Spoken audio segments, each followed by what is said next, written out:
Okay, hello for those of you who are watching on Facebook, YouTube, and Twitter. Howdy to you. For those of you who are watching on TikTok, howdy to you guys. And we're getting ready to say hello to our folks there who are listening to on Spreaker, which is our podcast presentations. By the way, I want to let everybody know that we have a podcast. All of the shows are podcasted, every single one of them. So if you missed a show, then all you have to do is go to my website, bishopjameslong.com. That's it, bishopjameslong.com. Now, if you go there and just simply scroll down to where it says Bishop Long's social media platforms, well, it says here Bishop Long's official Spreaker account. So if you click on that Spreaker account, it's going to actually show you every single one of the podcasts that are up there. I don't really advertise that as much as I should. But I'm going to start doing that more often. So really, that's the best thing you can do is go to that site, because people always ask, are you podcasted? Yes. The Sacred Division is podcasted there. Open Mic Night is podcasted. Bible study is podcasted. Even the night prayer is podcasted. So all of that site, that is the best place to listen to all the podcast shows. So if you miss the show, don't panic. You can always go there. So again, one more time, all you got to do, bishopjameslong.com, scroll down to where you see it says Bishop Long social media platforms, click on Spreaker. And like I said, it takes you to the all of the accounts, every single one of them. And I even have the schedule up there as well. It says night prayer Monday through Friday at 10 p.m. Wednesday, Bible study at 8 p.m. Friday, paranormal shows at 7. I don't have the open mic night. I need to include that. And then, of course, Sunday Bible study is at 8 p.m. So we have them all there for you. It's all there, rock and roll. So you can visit that site anytime you want, and you can listen to the podcast as often as you want to. So please take advantage of it. Let people know about it. That would be fantastic. Now, also, if you want to go to the church's website, well, that's real simple. Church's website is usocc.org. usocc.org. And that is the name of the website. And by the way, I also purchased usocc.com. So either one will work. You can go to usocc.com, and that will put you right to the website, usocc.org. So there we have it. So usocc.org, usocc.com, either one. And you can click on the information and learn more about the church. Thank you very much. I please that. Oh, please. I want to remind everybody, as I have been reminding you, March 14th to the 17th, we have our get-together. It is our retreat. So some of our deacons will be ordained to the priesthood. And then we have some folks who are some Benedictine oblates who will be making their perpetual vows as Benedictines. We don't get paid as clergy, so we do this 100% free. There's no stipend, there's no retirement, there's no housing allowance. We do everything for free, period. That's it. So if you want to help one of the clergy to get to the, that would be wonderful, because they have to pay for it out of their own pocket. And it's quite expensive. So you can go to usocc.org and then click on the retreat button. And if you click that retreat button, it'll show you some of our clergy members who need some assistance. So that would be that, and they would appreciate that very, very much. So there we go. Well, hello there, England. I appreciate all you guys. Happy Saturday to you wherever you are in this world. Hopefully your Saturday has been going good. Then you're not, everything's going well for you, wherever you are in this world. I know a lot of people are stressed out. A lot of people are overwhelmed, especially with all the wars going on and all this turmoil. So I'm just going to say this, because people keep asking me a lot about it. And I've addressed this before, and I'll address it again. I do not believe there's going to be a World War III. I simply don't. I'm sorry, I just don't. Now, I've said this before.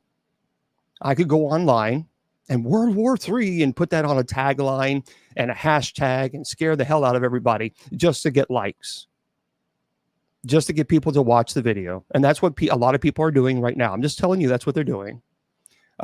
We have quite a few people out there who is on all over social media saying this and trying to scare you, trying to frighten you. Folks, listen to me. Just listen. Just calm down with the whole World War III crap. Seriously, I wish people would calm down with it. I don't believe it's going to happen because there's no winners in a World War III, and every leader knows this. Every leader knows it. So we got to relax a little bit with all this. Oh, you better do this. You better work. Stop. Don't feed into it, and don't panic about it, because thank you, Shelley. A lot of you are out there panicking right now because I got the phone calls. I have made 27 phone calls today, and out of those 27, 21 calls were people who were full of anxiety because of the belief that we're going into World War III. I mean, that's how that's a lot of folks. I mean, really full of anxiety. So I'm just telling you, look, listen, here's the deal. Here's the deal. And this is the only time this is not political. This is, I don't like talking politics here, but I think that as a pastor, it is my job to lower the temperature when I see people full of anxiety. So this is what I'm going to say about this. I am very aware of what's going on. I keep up with world news. I get it. Iran is not going to use nuclear weapons on the United States. Plain and simple, they are not. They are not. And they won't, because China won't let them, and neither will Russia. Because China owns a tremendous amount of our debt. So if our economy plummets, then China's economy plummets. And if that happens, then Russia's economy plummets, because Russia depends on China. See, folks, all this stuff, it's just to scare you. It's just to frighten you. No one is going to launch nuclear weapons. No one. So all this talk about, oh, it's going to happen. No, it's not. No, it's not. And North Korea is not going to attack South Korea or use nuclear weapons on the United States, because China won't allow North Korea to do that, because China certainly doesn't want our economy to plummet, because China's economy is not doing so great as it is. And so if our economy plummets, then that is a domino effect around the entire world. So, folks, again, there's not. It's not. Just relax. Just relax. Okay. So I'm tired of all these people going on social media scaring people just so they can get likes, so they can get views, so they can get subscribers, and for the sole purpose of scaring you and putting that terrible, that frightening aspect of World War III in your mind. And so just, yeah, I'll answer questions. I'm here, by the way. I'm live 4 times a week. I was here yesterday until what? From 7 p.m. until 9:30 p.m. And then I'm here tonight, and then I'm here Sunday, and then I'm here Wednesday, and Friday. So yeah, I'm here quite often. Oh, certainly will, Abby. So again, just it's going to be okay, guys. It's going to be okay. I promise you, it's going to be okay. There's going to be these. There's going to be the uptick of war. It's going to. But I'm telling you now, you watch. It's going to be okay. Russia is not going to launch nuclear war. Iran's not going to launch nuclear war. North Korea is not. China is not. And neither is the United States. So it's absurd. And I'm not going to feed into that. I'm just not. So, okay.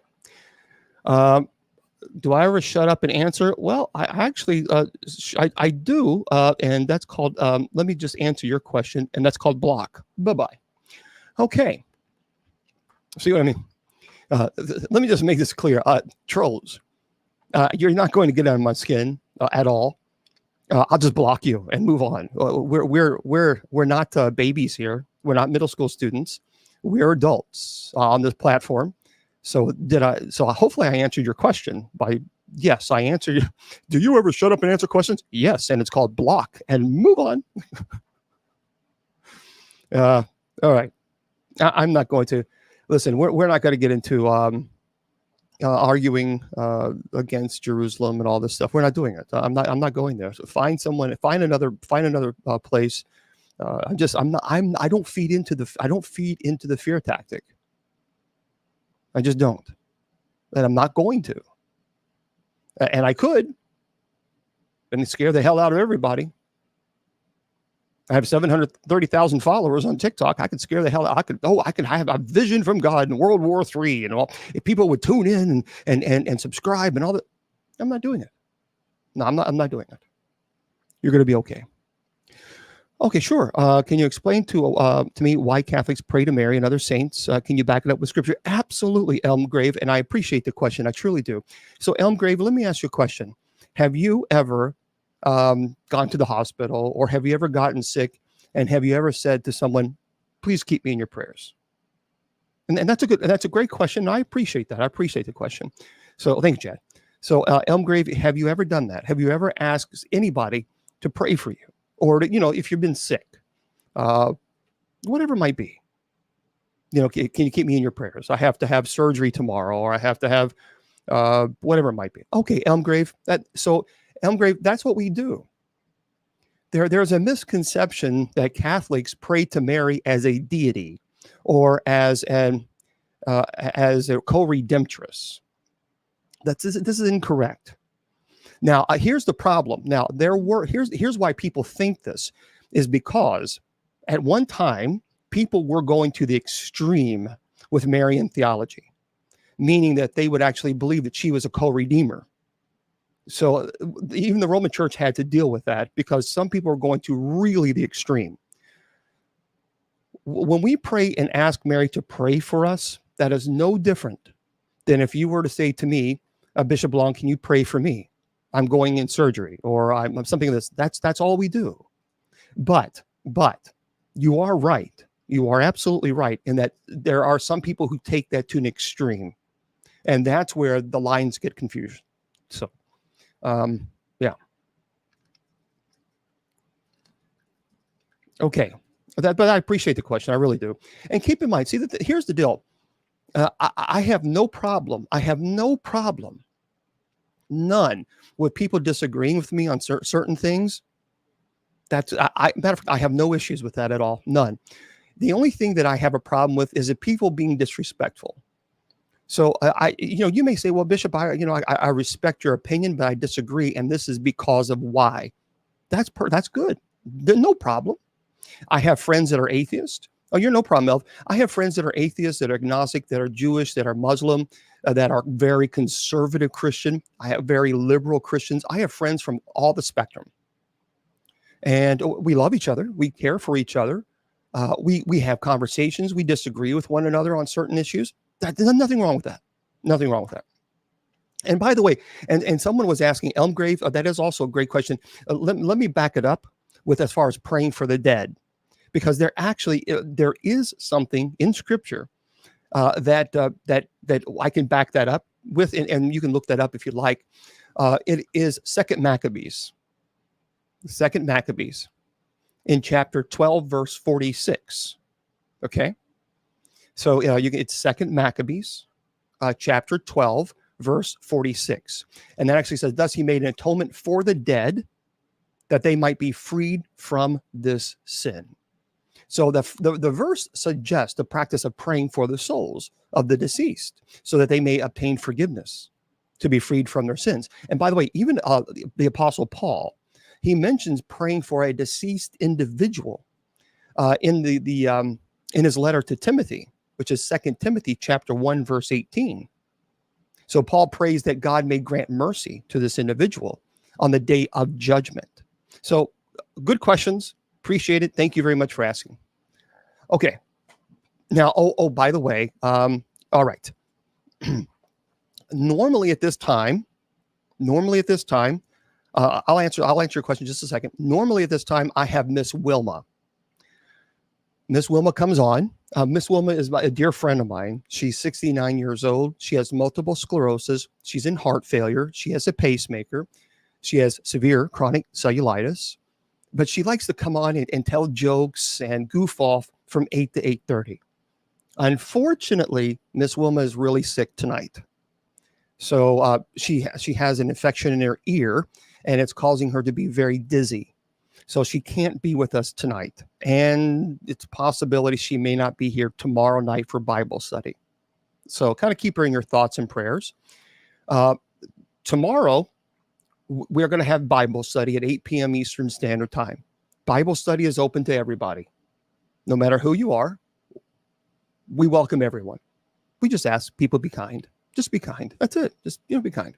So anyway, hopefully that answers your questions. Now, someone was asking questions. The other is why? It goes by so fast. Why don't Christian churches do exorcism? Oh, Zach.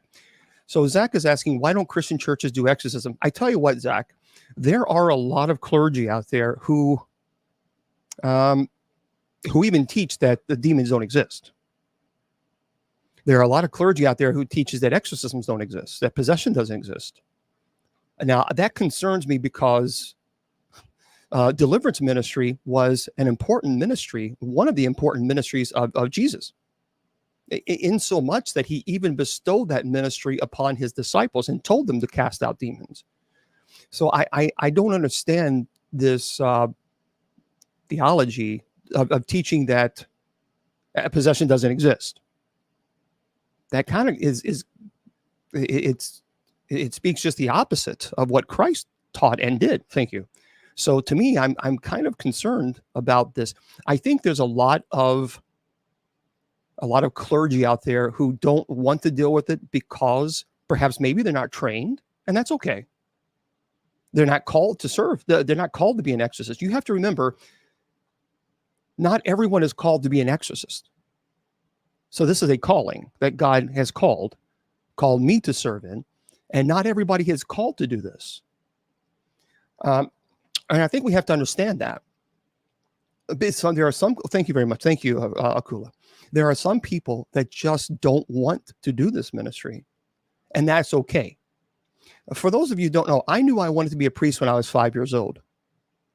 I remember practicing Mass or saying Mass when I was a little kid with my sister. And at 9 years old, I remember studying books on demonology. Now, of course, I didn't fully comprehend what I was reading, but I knew that I could not put the books down. I became obsessed with the topic, and that obsession has only grown, and I have fostered that deep calling by continuing to read as much books and information that I can on the topic. So I've been doing this since I was 9 years old. And then, of course, when I studied in the Roman Catholic Seminary, there was a plethora of information, of amazing books, deep theological books, as far as theological, spiritual angelology thought. So that was part. Yeah, I studied for the Roman Catholic priesthood for 6 years. I received my minor orders, and then that's when God said, "Hey, I want you to look over here." So there we go. So anyway, there we go. Are you ever scared when doing an exorcism? Craig, I got to tell you, the only time I've actually been scared was the first time.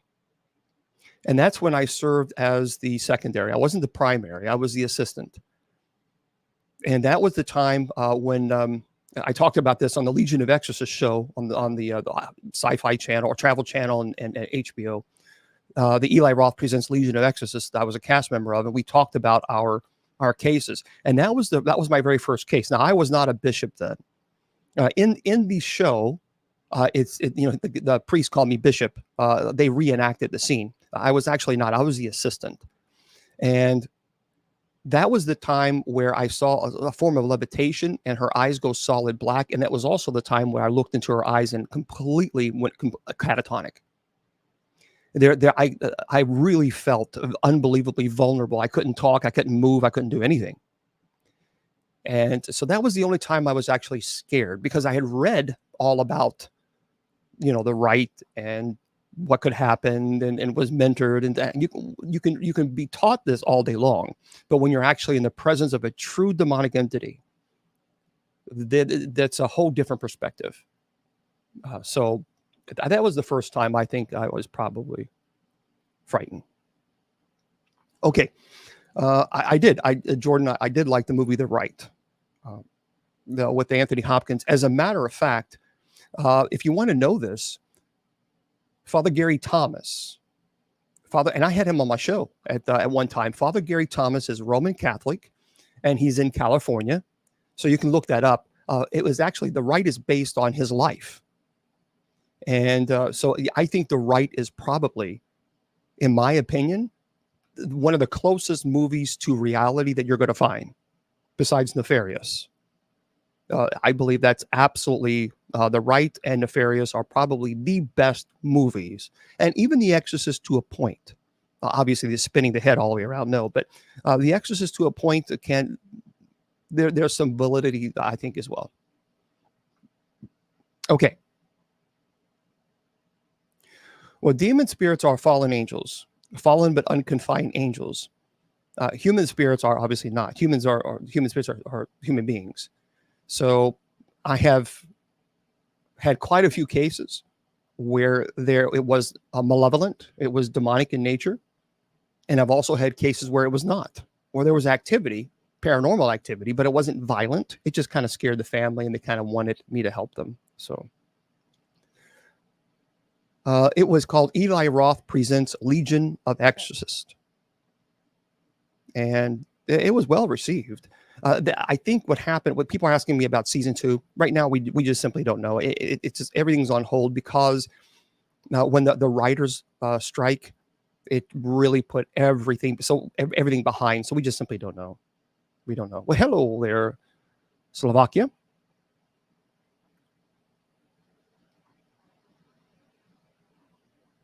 Oh, wow. So I moved from my previous home. I've been at my new home for 3 years and now seeing activity again. How do I fix it? Well, okay. So wait a minute. If you don't mind me asking, what is the most bizarre thing you have seen a possessed person do? Zach, let me answer that question first. I would say probably the form of levitation, where the person was lying on the bed, and that was my first exorcism, and it was like a rope around her torso, and she just went just like this. And I heard her vertebrae crack, and I actually thought she had broken her back. So that was because I had learned about levitation, the possibility, but actually seeing that, and also the eyes going solid black. But someone was asking about the house. Let me find out who that was, because I would try to address people. Katrina is saying, I moved from my previous home, been at my new home for 3 years, seeing activity. How do I fix it? Okay. So Katrina, let me answer that question. But let me remind everybody that I have 2 computers running at the same time. So I have this computer here, and then I have this computer here, TikTok. So first of all, if you're liking the video, thank you. If you're sharing, thank you. If you're offering gifts to the ministry, thank you. If I don't thank you individually, I apologize. It's only because sometimes I'm looking at 2 different cameras, and I can't necessarily see what's going on this screen if I'm looking at this one. Okay. So Katrina, Katrina was asking, she's had activity in her home. Katrina, let me ask you this question. You see, that was actually, you must have read my mind. She says, I'm seeing positive and negative things because, well, thank you, Jorge, because my question is what type of activity? So when you say that you're seeing positive and negative things, well, and again, it depends on the negative things. It depends on the activity itself. So what I encourage you to do, or anybody, if I move into a new home, I always do this blessing. And I tell people about this all the time. Thank you guys. I always tell people there is called the Epiphany of the Doors. And you know what I think I'm going to do? On my website, I think I'm going to try to put that up there. So, because I always talk about it, and sometimes people, but it's easy. It's an easy Google search. You can do it's called the Epiphany of the Doors, the blessing of the doors, the chalking of the doors. It's all the same. As far as the terminology, it's all the same. But the blessing of the doors is an ancient ritual. And I do it once a week in my home because of the ministry that I do. And so you can Google this, and you can do it in your home as often as you want. Now, here's what we have to, Katrina, here's what we have to understand. And folks, I know you're asking questions, but I'm answering a question. So please understand that I'm doing the best I can. So don't get mad if I say, you never answer questions, because I'm answering one. A lot of people get poltergeist activity confused with demonic activity because it mimics one another. And what I mean by that is poltergeist activity can be very violent and aggressive, but it's not demonic at all. So, like, let's say that you have light bulbs blowing out, or bangings, or the doors slamming, drawers opening and shutting. That could be poltergeist activity. Poltergeist means noisy ghost, but it's not a ghost at all. It's actually negative energy. So it's negative energy that someone is omitting because they're going through extreme emotional stress. Now, I have had quite a few poltergeist cases. I can perform a million minor rite of exorcisms on those cases, and it does nothing. Nothing. The only time it remedies the situation is when the individual who's going through that emotional stress gets help to reduce the anxiety. And then you'll see the activity stop altogether. So that's poltergeist. But when you're talking about demonic, you'll have religious objects are desecrated, the bangings of three as a mocking of the Trinity on the wall, the door, the window, the smell of sulfur or rotten flesh. Animals are terrified. I mean, you know that it is an overwhelming sensation of dread. But people get, again, they get that poltergeist activity confused a lot with demonic. And here's what you need to remember. With poltergeist activity, when things open, when drawers open or slam, it does this. But with a demonic case, when things are flying off the wall or whatever it might be, you're the target. So if there's a bottled water and that gets like thrown across the room, there is an intent behind it. And the intent is to cause harm. And usually it's to hit someone, to harm someone. So it really can confuse people. So that's what I would suggest, Katrina, is that you go and look at the epiphany of the doors, chalking of doors, blessing of the doors, either one, and do that in your home. And that's for all of you. That's what I would do. Yeah, I was I was on the first one, the first episode. Matter of fact, that was the case. That was that one, and I think there's several other. I can't remember all the other episodes, but we were all cast members, so we were cast members for the whole show. So we had input on all those presentations. So you're welcome, Katrina. People haven't seen the what now? The train? Was that? Oh yeah. Star says, I've heard a demon growl once, and I'll never forget it. Star, listen to this. Let me share this with you guys. This is an EVP. And Star had mentioned that Star Guardian. I don't know. I'm sorry. I don't know if you're a man or female. But Star said that they heard a demon growl. Well, I was at the Gates of Hell Cemetery. And I'm the one that named the Gates of Hell in Kentucky. It's an old abandoned cemetery, been there 20 years ago. And we investigated that place and all hell broke loose. I'm not, again, comma, please don't do that. Please don't do that. Please don't. It's so disrespectful. Are you just ignoring my question? Do you realize how many people I have watching this presentation? And I get it. Okay, I'm not going to do that again, because people gaslight me all the time, and I get frustrated with that. I have two computers running at the same time. I just said that. I have people asking questions on Facebook, YouTube, Twitter. I have people asking me on Messenger. I have people instant messaging me on Twitter and on YouTube. I have people asking me questions here. Please don't do that. That is so disrespectful. I'm here giving my time for absolutely free. And I'm trying to educate people on demonology and angelology and paranormal studies. And I'm doing this for no charge whatsoever. Even though on TikTok, every time you turn around, there's always something that they're selling, or you have to subscribe in order to learn from this. So I'm not doing that at all. So just knock it off. Knock it off. I've already told you, and I've already said, I have two computers running at the same time. So just stop. Thank you, Tom. I understand you were interested, but there's a lot of people interested besides just you. So all you have to do is ask the question, and if I'm able to answer it, I will. It really is irritating. That's just very, very frustrating when people do that. It bothers me a lot. Just stop. So if you're interested, be patient. I'll get to your questions when I can, and just show some type of at least appreciation that I'm here trying to educate people. I just started. Just give me a break. It really irritates me. It gets under that does get under my skin. So, all right. Eli Roth presents Legion of Exorcists. You can answer. You can ask questions. I love you folks asking questions. I just don't like this. Why are you ignoring my question? I'm not. See, the thing is I get this all the time. And then when you're constantly getting comments like that, it really does bother you. It's like, anyway. So as I was saying, I'll move on when I want. The hell? I just stop.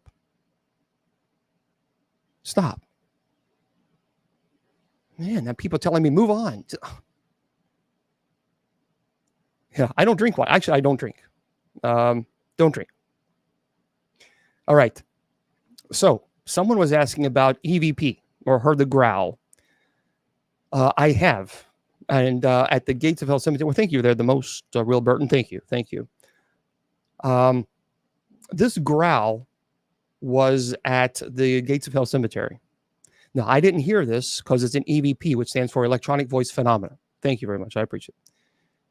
So when I went back to the car and I plugged it into my car, the USB, I captured this growl because someone said they heard a demonic growl before and they never forgot it.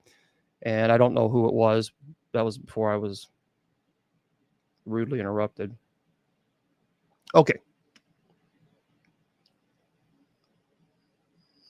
Here it is. Is there anyone here?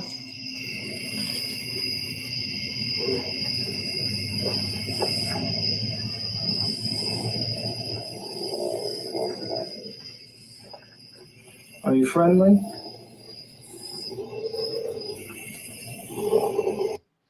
So when I was there, that was the night that the families there was a family member who had contacted me, a family member who had a loved one buried in the cemetery. And there were a lot of people there who were desecrating the cemetery. And they were doing a lot of bad things. And so they asked me to go and bless the cemetery, which I did. But we wanted to investigate to determine if there's really anything there at all. And when we all felt an overwhelming sense of dread when we were there. I mean, it was deep.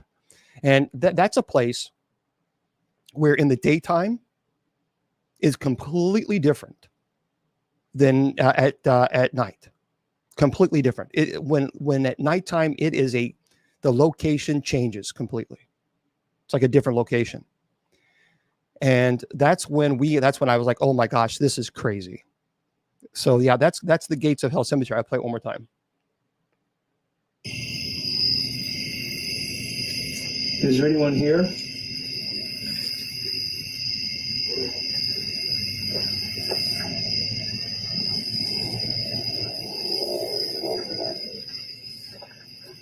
Are you friendly?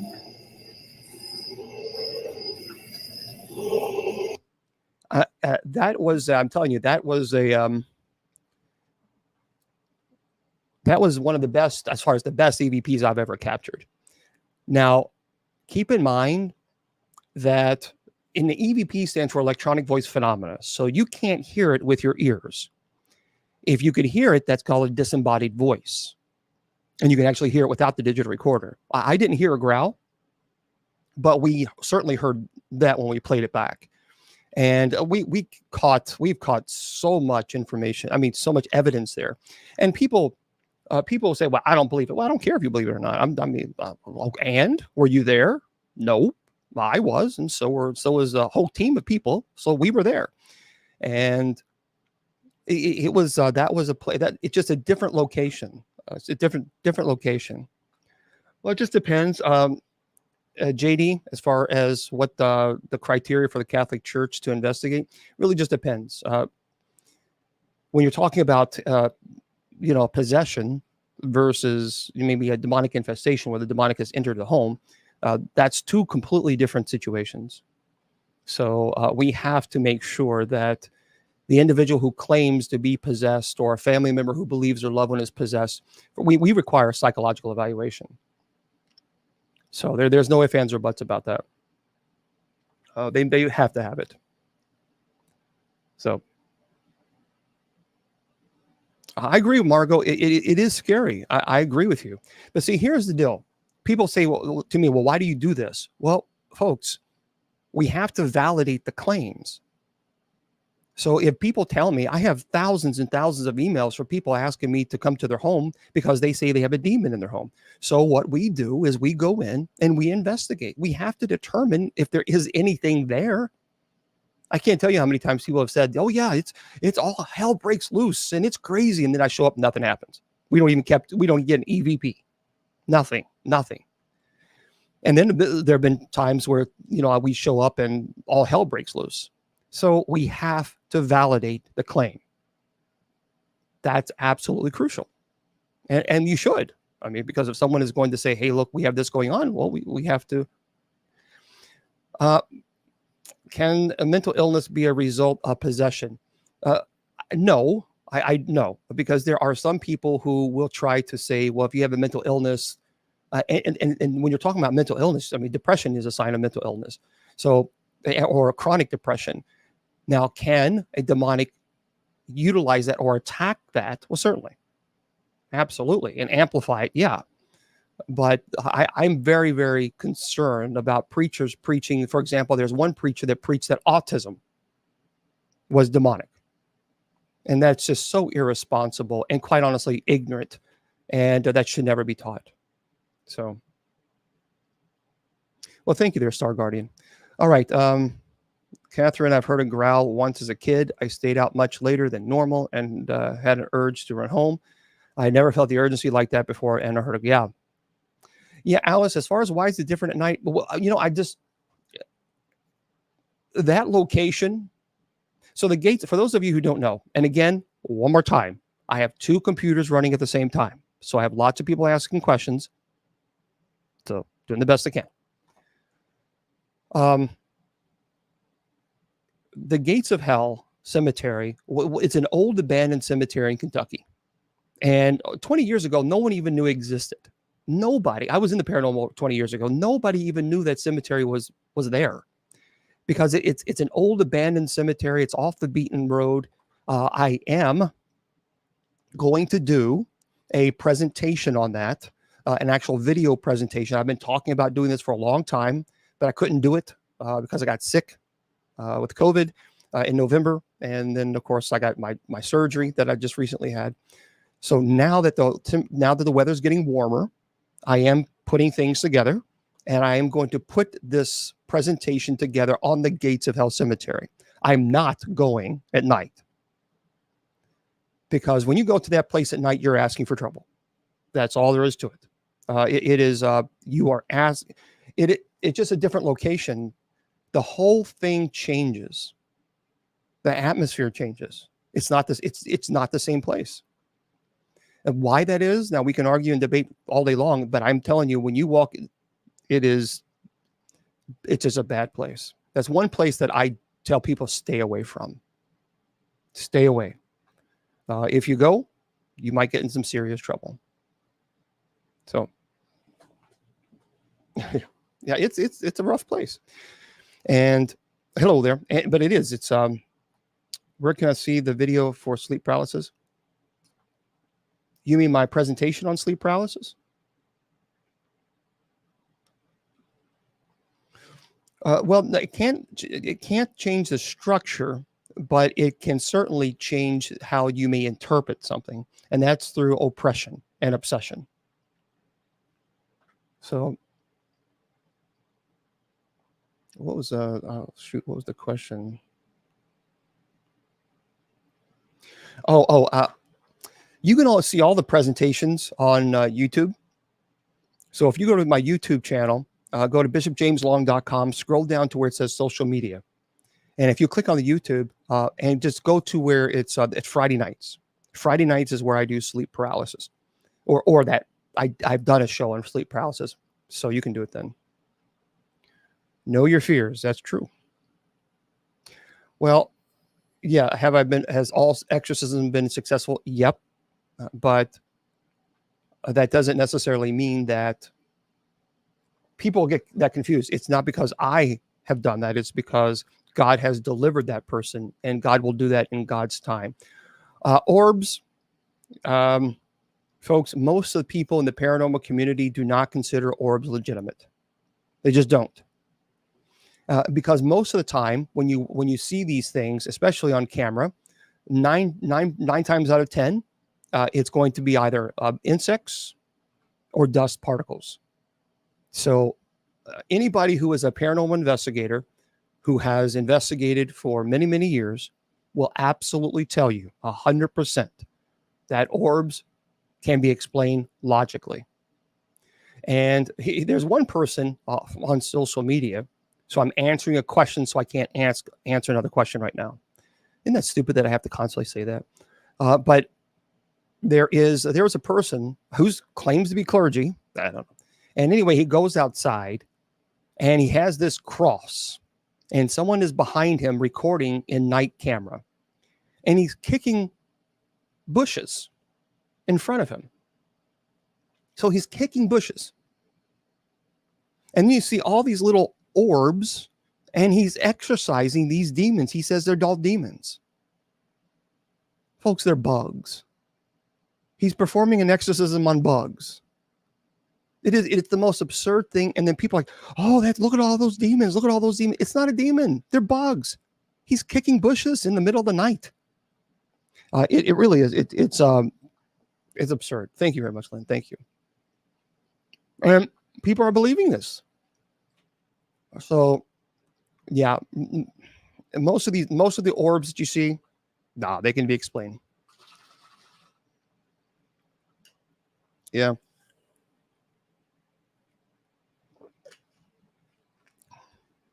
Now listen. I'm not saying that all orbs are irrelevant. I have seen some cases where you absolutely see a specific design, and it did not flow in a way that an orb would, and that we actually have a video where there was a person walking down the stairs, and they snapped a picture, and there was an orb right by this person's foot, and just as that orb was there, the person fell down the stairs. So could it be coincidence? I don't know, but we have captured that before. So again, I'm not trying to, not trying to be disrespectful, but yeah, I'm not.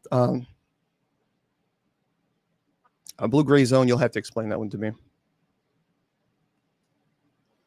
But 9 times out of 10, it's dust particles or bugs. That's it.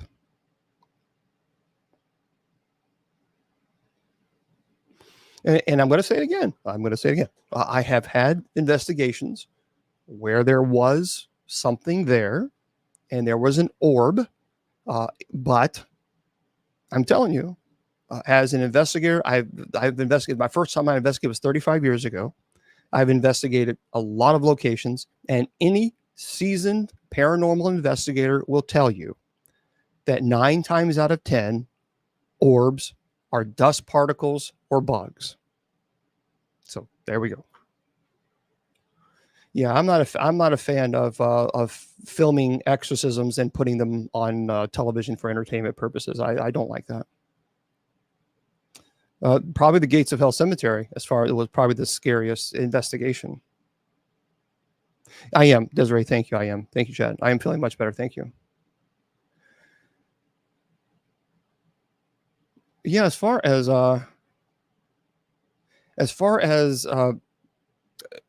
can people always ask, can spirits attack or demons attack someone who has some type of vice, whether it be, alcoholism or gluttony or whatever it might be? The answer is yes, because that is under what's called ordinary demonic activity. The demonic will amplify those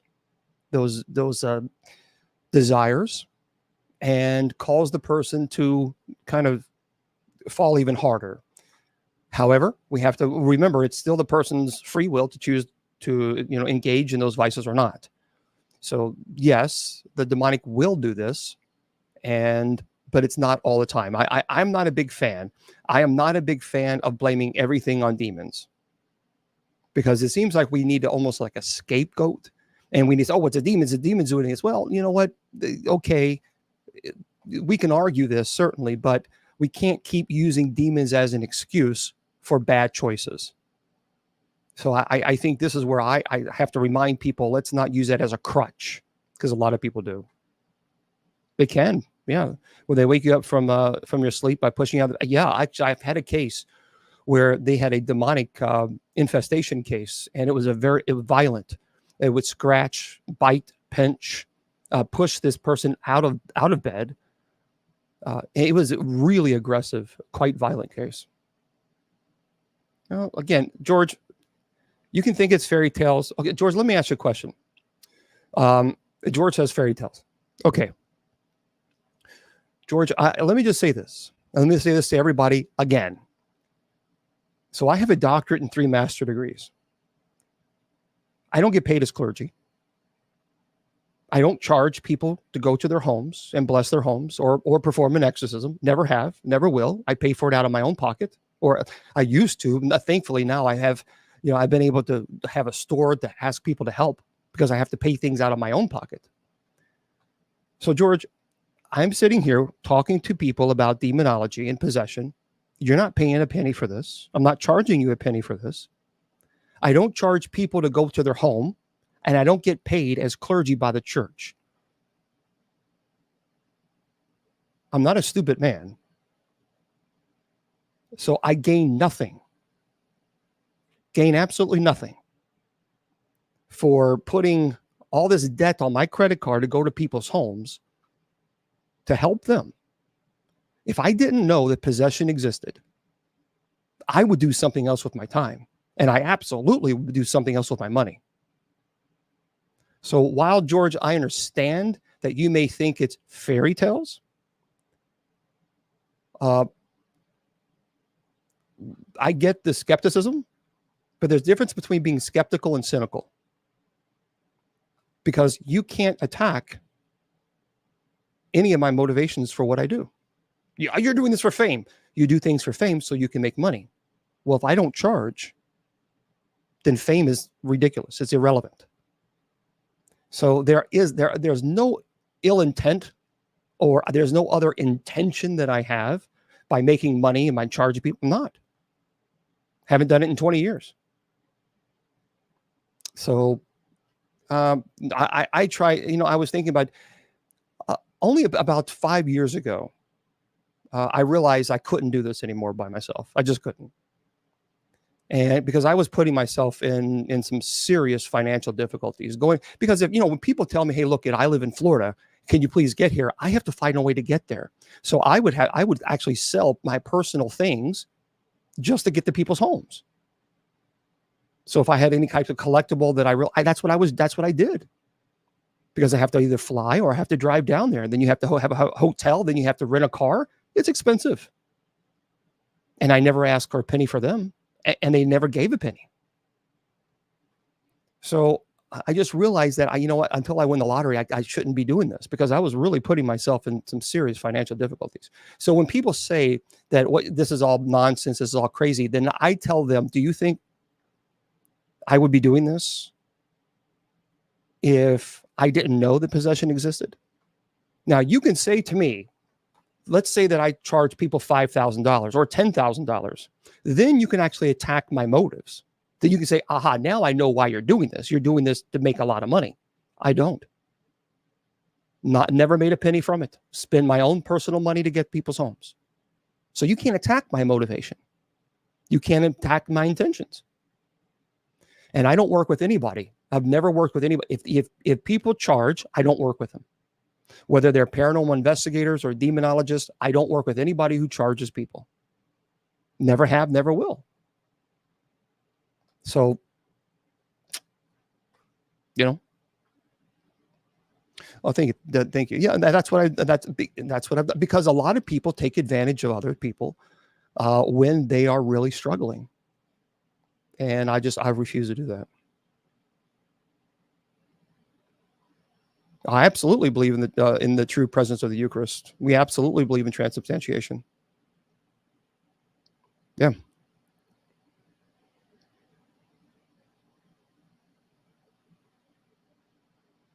Okay. Yeah. And by the way, again, for those, and if those of you who want to offer criticism, but people never offer help. They offer criticism because it's free, because that doesn't require to do anything but just criticize. But we have a retreat coming up March 14th through the 17th. None of our clergy get paid. None. So there are clergy who are studying, and eventually they could be helping you one day if you're, if you need clergy assistance. They won't charge, but they're going to be ordained to the priesthood and March 14th to the 17th. So if you want to help out, you can go to usocc.org and click on the retreat button, and you can sponsor one of the clergy members so they can get to the retreat. That would be very kind of you, and they would appreciate that. I would appreciate that. So that's how we do it. Oh, thank you there, Jennifer. How can we deal with the heaviness when we are alone? Wouldn't even respond to the critics. Who's not responding to the critics, Ariel?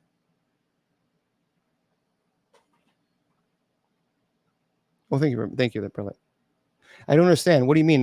He won't respond to the critics. What are you referring to? I think our loved ones can absolutely be here and send us messages. Yeah. Thank you, dear Justin.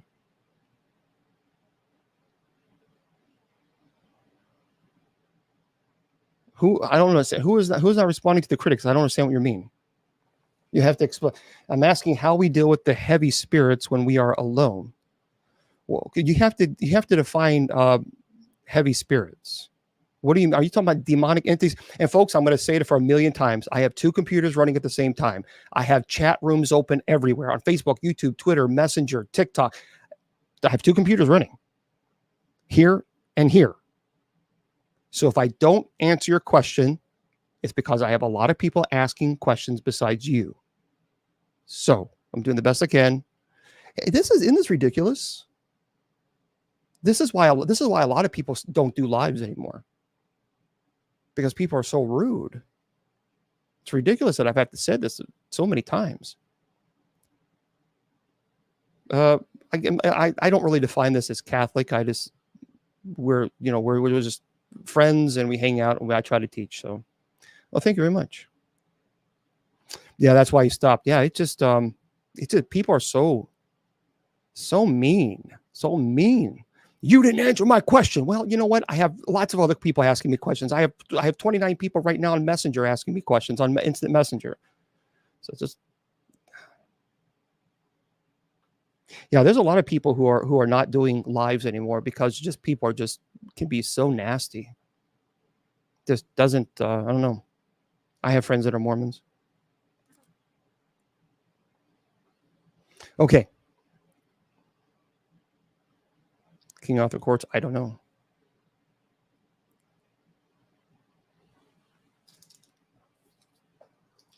Yeah. What is my education? I studied in the Roman Catholic Seminary for 6 years. I studied with the Benedictines and the Jesuits. I went to Loyola University in Chicago. I went to Argosy University, received my Master's of Arts, in Education. So I have a Master of Education and graduated magna cum laude.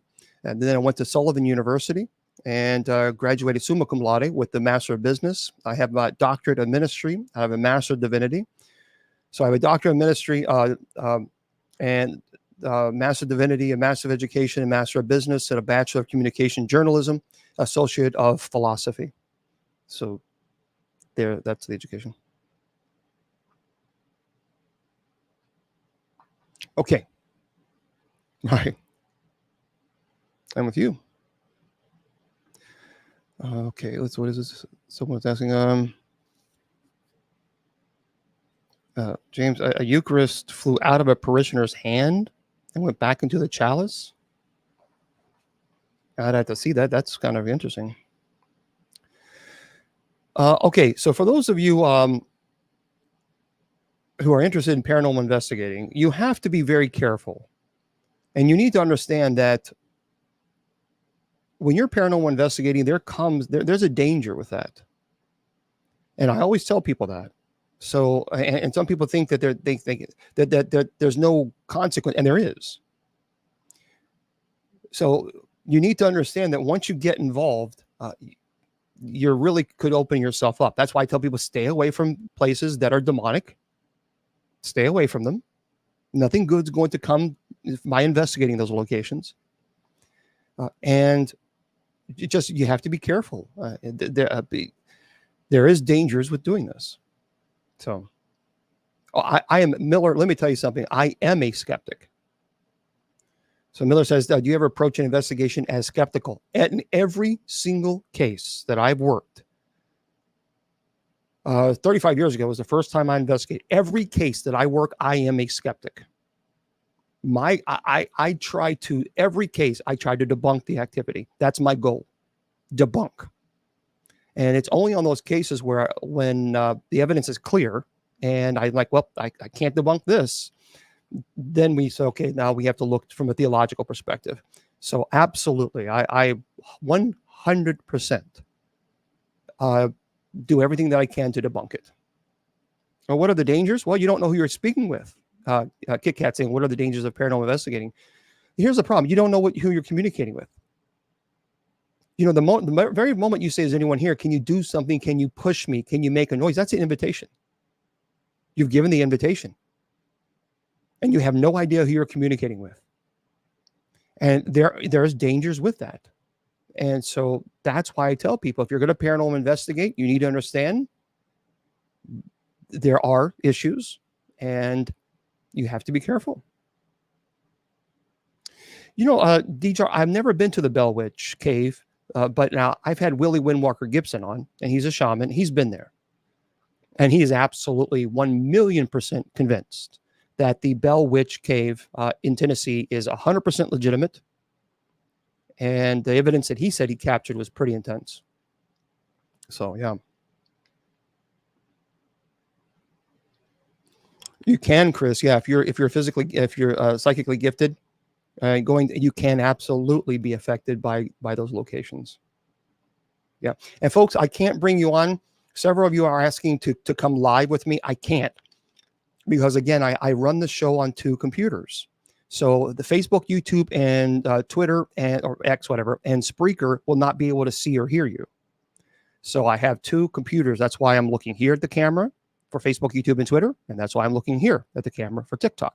So, you know, I wish I could do all in one computer, but I can't because you can't connect to TikTok that way. Thank you, Kimberly. Thank you. Okay. Well, I did a whole presentation on sleep paralysis. I've done many presentations on sleep paralysis, and I'm not going to go into a whole lecture again on that because I've done it ad nauseum. So, but I will say that sleep paralysis can be something that can be completely and totally benign, and it can be explained logically.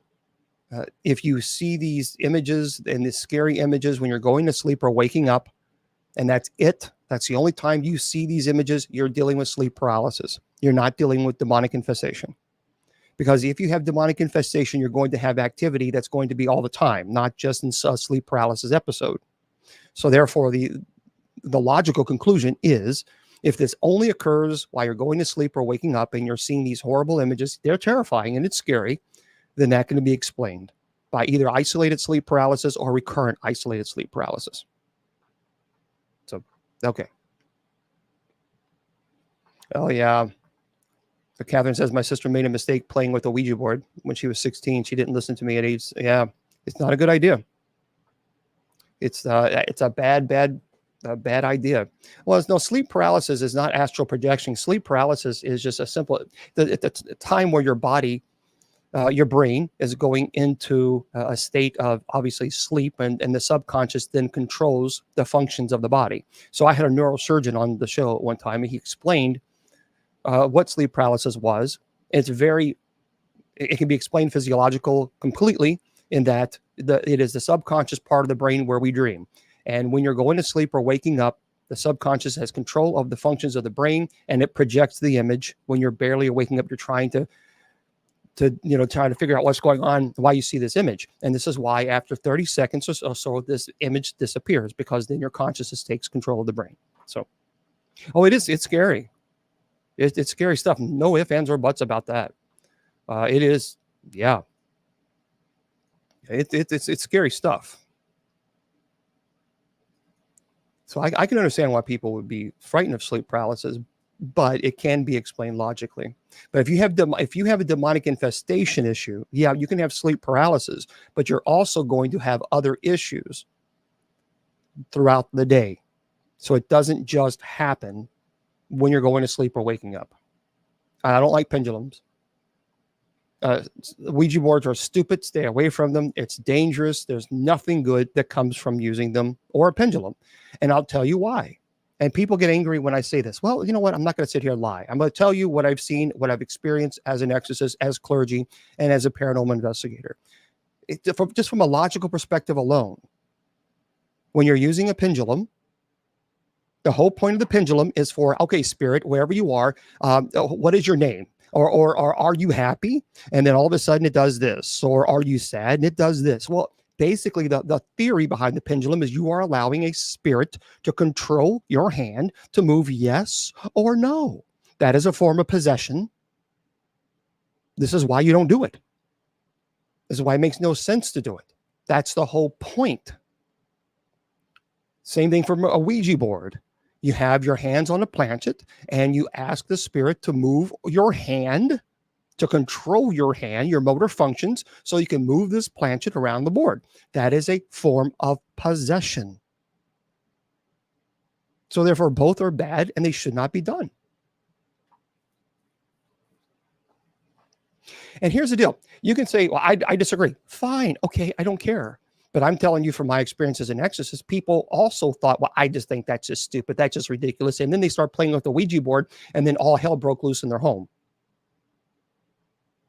A violent activity occurred. I cannot tell you how many times someone has called me and said, I played with the Ouija board. I had one person say, I actually had one person who was very aggressive and nasty, going online saying I was a fake, I was a phony, and that Ouija boards don't hurt anybody, and I just try to scare people, all this other nonsense. And that's fine, whatever. Well, about a year later, then they contact me and they say, I need your help. Okay, after you've been so aggressive to me for the past several years and calling me everything but my name, and now you're telling me you use a Ouija board and now all hell is breaking loose in your home and you want me to come fix it. So it's the hypocrisy. It is preposterous. It really is frustrating, but that's what happens. So anyway, a lot of people are asking questions, so you can try, and I'll do the best I can to answer. Okay.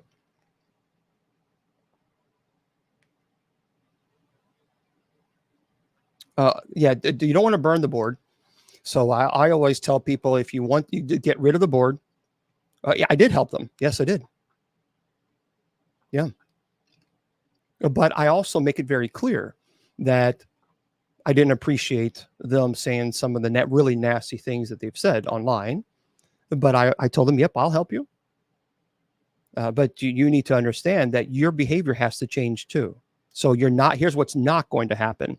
I'm not going to travel to Minnesota, to your home on my dime, to help you deal with your issues that you caused after you've called me everything in the book but my name. And then you're going to turn around and go online and then keep telling people that using a Ouija board is okay. That's not going to happen. So, they agreed and they stopped, and they became an absolute advocate to talk about against these things. So it's just bad stuff. And astral projection, I'm not a big fan of that because it's a form of leaving your body, and you got to be careful with that. Now, that remote viewing is pretty interesting. Remote viewing is fascinating because actually, remote viewing is the military actually used to have that program, remote viewers. And I had him on the show once. He actually taught in the military. He taught people how to remote view. Maybe one day we'll have to do a show on that. That'd be a lot of fun. Yep, you absolutely can ask your guardian angels to help. Well, what particular issue you're talking about, though, as far as the Pope? Yeah, remote viewing is interesting. You're welcome. It's quite interesting. Oh, really, Billy? Your wife remote views on missing person cases? Well, see, remote viewing. Okay, yeah. Okay, if you were trying to, I guess, define it, because I've had some shows on remote viewing. So remote viewing, it's a process in which an individual, they use their psychic abilities to gather information about a target or a location. It's typically distant from their physical location. It's often used as a method of obtaining information about people, places, events, perhaps that even places that are inaccessible. That's to the viewer. So the viewer has no information about that particular viewing. So what that happens is the technique involves like a meditation, visualization, focusing on the target to gain impressions or images. So what they do when they train people for remote viewing in the military, or they used to, a person who is a trainer will have an image in the envelope. It could be an image of anything. It could be the White House. It could be Statue of Liberty, or it could be a building, in another country. And they will hold it up and they'll say, okay, now I want you they teach you how to meditate and to focus on the target. And then you're not supposed to second guess. Whatever it is that comes to your mind, you write it down, you draw it, whatever it is. And then after they do all of this, then they look at all their drawings and they open up the target. And they pull it out, and let's say it's the Statue of Liberty. And people have actually been able to do this, which is pretty fascinating, which people can't explain. That skeptics can't explain this. They want to attack remote viewing and saying it's all nonsense, but yet they can't explain how a person is able to not see what's in that envelope and still be able to draw the Statue of Liberty, of all things that person could have put in an envelope. So, but it's pretty fascinating. It really is fascinating. It can. Danielle is asking, can it come naturally? It can. Yeah, absolutely. But the training was really this was a deep. The military actually invested quite a bit of money into this program. Maybe one day we'll do a presentation on that. I'm not an expert on remote viewing, so I can't tell you. I'm just not. But perhaps maybe we can find someone who is an expert who'd be willing to come on and talk to us. And not necessarily. My friend almost had a panic attack when they pray. Not necessarily. Is it demonic? No, not necessarily. There could be a whole range of issues as to why someone would panic. It could have been something even in their childhood that they might not have remembered, that their brain put in the subconscious, and that's a trigger for them. We just simply don't know. Yeah, we've done stigmata before. I will do stigmata again. I did it on a Friday night and got a lot of hate mail from people saying, we don't care about stigmata. It's religious. We're interested in demons and ghosts and goblins and ghouls.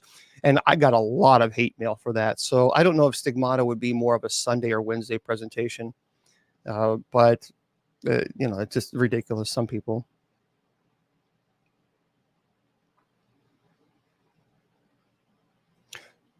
Yeah, certainly demonic entities will absolutely trick you and make you believe. Especially, I will tell you this, every single case that I've had where it was children involved, ghost children, In every single one of those cases, they were not children at all.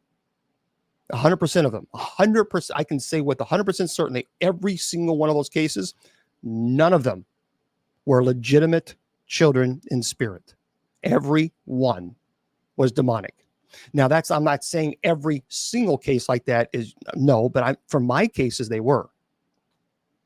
So possession, stigmata is not considered evil at all. That there have been no cases. The movie Stigmata is absurd. There have been absolutely zero cases in the Roman Catholic, at least in the Roman Catholic Church, of people who they deemed as legitimately having stigmata that was considered a curse. Every single person who has had stigmata, which those are the wounds of Christ, every single person, they were pious, very devoted and dedicated Christians. Every single one of them. There's been no case, not one, of legitimate stigmata case where it was seen as a curse. None. None. So, you know nothing of God, the metaphysical or the paranormal. And guess what, buddy? Quantum, you know nothing about being my friend. Bye-bye. Sorry, I had to delete him. Poor Quantum. Poor Quantum. Poor Quantum wanted to get under my skin and act like a middle school student. Some people, they just have no lives. No lives. Seriously, on Saturday night, you're going to harass clergy who's trying to come up and talk about God and talk about demonology, and you're going to harass them. Man, go change your diaper or go get a pacifier or something. I mean, go back to middle school or grade school for that matter. That's pretty sad. Seriously, that really is sad. I agree, Desiree. I didn't say it was, Justice. I didn't say it was okay.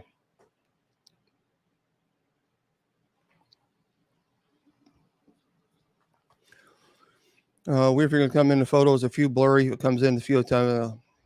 What is it when weird figures come in photos? A few times blurry figures come in photos. And I'd have to see them, Catherine. You know, let me tell you something. What is the scariest situation that I've been in? Well, certainly the gates of Hell Cemetery. But I got to tell you also, I think it's also going live.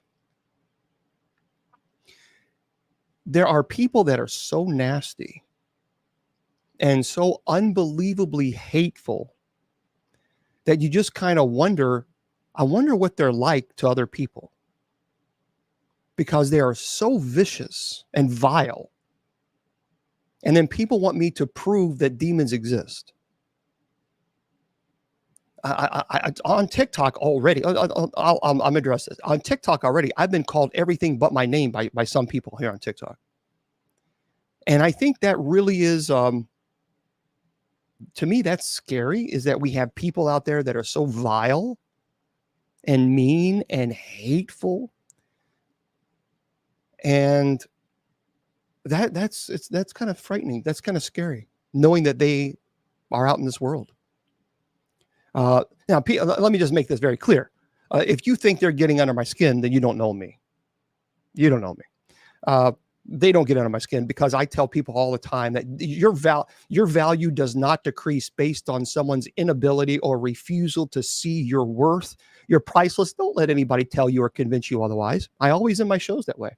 So people who call me all kinds of names, you don't understand. I don't care. Because here's what I tell people. Oh, you have an opinion on how I should live my life? Really? Which bill of mine are you going to pay this month? And then they don't pay a bill. Then I don't pay no mind. I mean, bye, Felicia. No, we're not praying now. We're praying later. Because I'm not ending the show right now.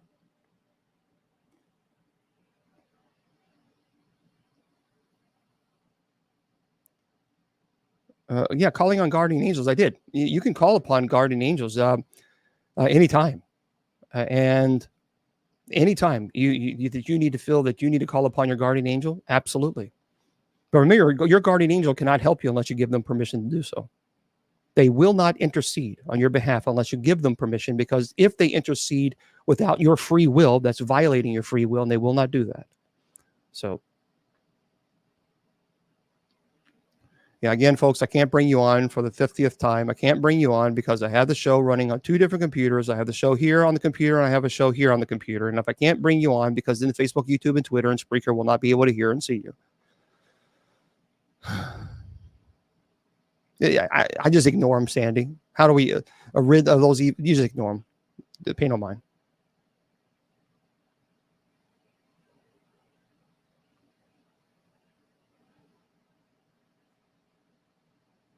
But by just Maria, by just simply saying, so you can say, my guardian angel, whomever you may be, I give you permission to intercede on my behalf and help me with this case. So, do you know of any cases of miracle healing not assisted by doctors? I do. I do. Why are demons so violent? What do they want? They want a complete destruction of the living temple of the Holy Spirit. We are the living temple of the Holy Spirit. We are created in God's image. So therefore, demons will do anything and everything they can to destroy the living temple of the Holy Spirit. Well, you know, Kim, skinwalkers are interesting. Now, I've had Willie Windwalker Gibson on, and we're going to do a presentation on skinwalkers. And so there are people who absolutely swear by them. I've not seen one, so I don't have a whole lot of experience with them. But Willie absolutely has, and we'll have to do a presentation maybe some Friday. Now, keep in mind, Sundays and Wednesdays at 8 p.m. Eastern Standard Time, I have Bible study. Sundays and Wednesdays. Fridays are our paranormal shows at 7 p.m. Eastern. 7 p.m. That's the only time we're on 7 p.m. And then Saturdays is open mic night, 8 p.m. Eastern. So there you go. So, oh yeah. Actually, I've been on Coast to Coast quite a few times. How do you get possessed? Well, normally you give the invitation. So, for example, playing with a Ouija board or doing things you shouldn't do, going out to investigate, and you with a demonic place, and can you do something? Can you push me? That's a form of invitation.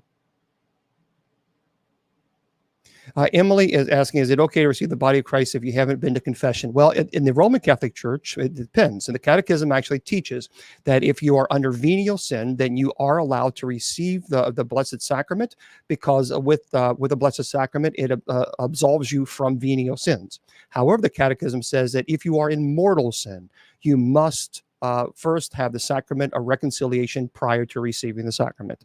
So again, it just depends on your theological belief.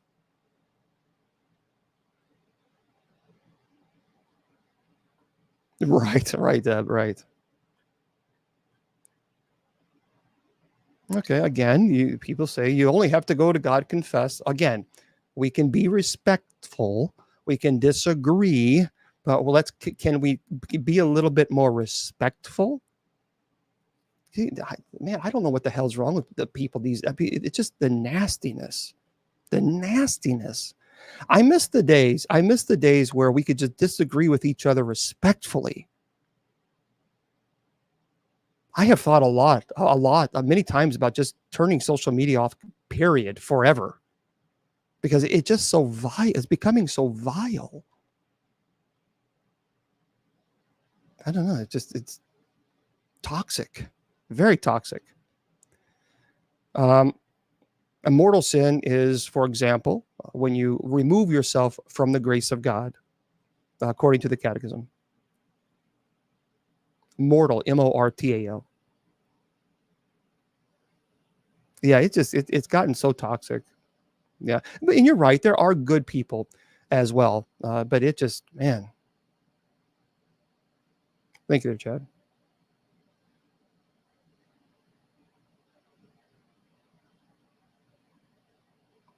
Well, Kim, I don't know. I don't know if there are skinwalkers. I know that people believe that there are. I have never seen one. So, but you have to be very careful, because people say, well, I don't believe in demons, therefore they don't exist. Well, okay, that's argument ad ignorantium. So argument from ignorance. Just because you have no proof that demons do not exist, it doesn't mean that they do not. So I've not seen a doppelganger, no, but I've had a show on doppelgangers. Yeah, quite interesting.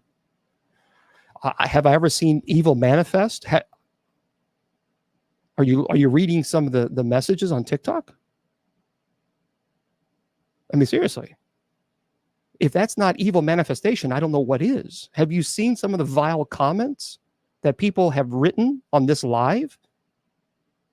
And then people, so yes, I have seen evil manifest in many ways through possession, but I've also seen evil manifest just right here in the chat room alone, where people have just in this few an hour and 20 minutes, people have called me some nasty things. Yeah.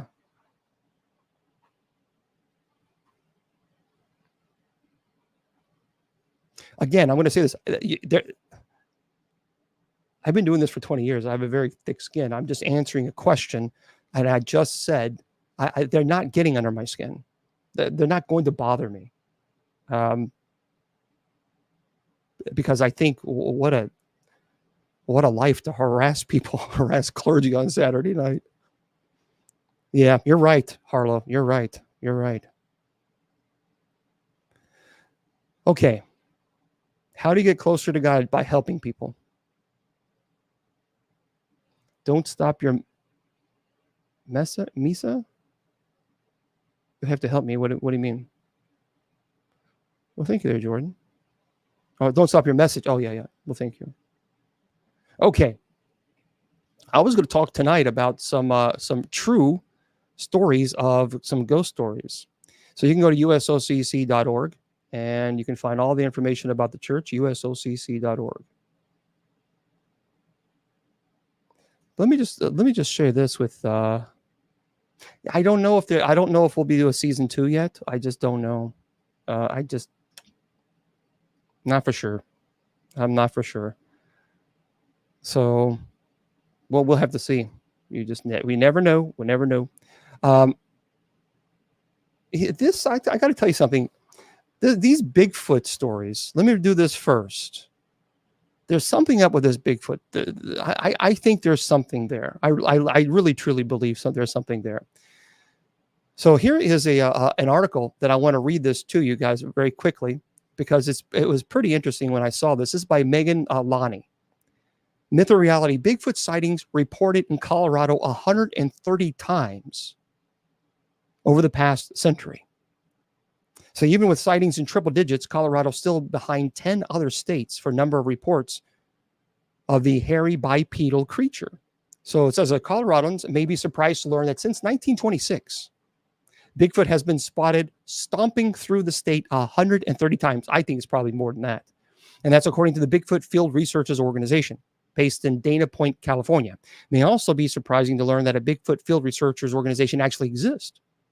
Then again, polling has shown that more than 1 in 5 Americans believe the big guy is out there, just out of sight. And that's roughly the same number who believe the universe began with the Big Bang.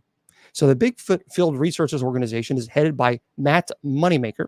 It's a researcher funded in Animal Planet channel, a reality documentary TV series, Finding Bigfoot, who pursued the hairy large creature, also referred to as Sasquatch, since the 1980s.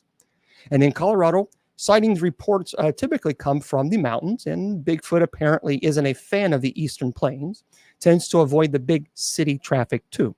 Says if you live in the city, you might not know that what people who live in the mountains know, Moneymaker said.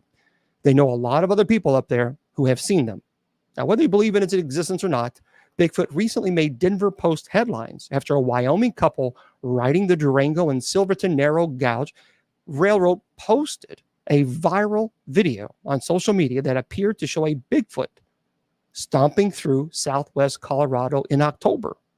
And it was their first sighting in the state since 2021, likely because Sasquatch has kept busy with thousands of incidents reported across North America, reports. In my opinion, I think there's something there. I do. I just think that there is some type of creature out there because there's too many people.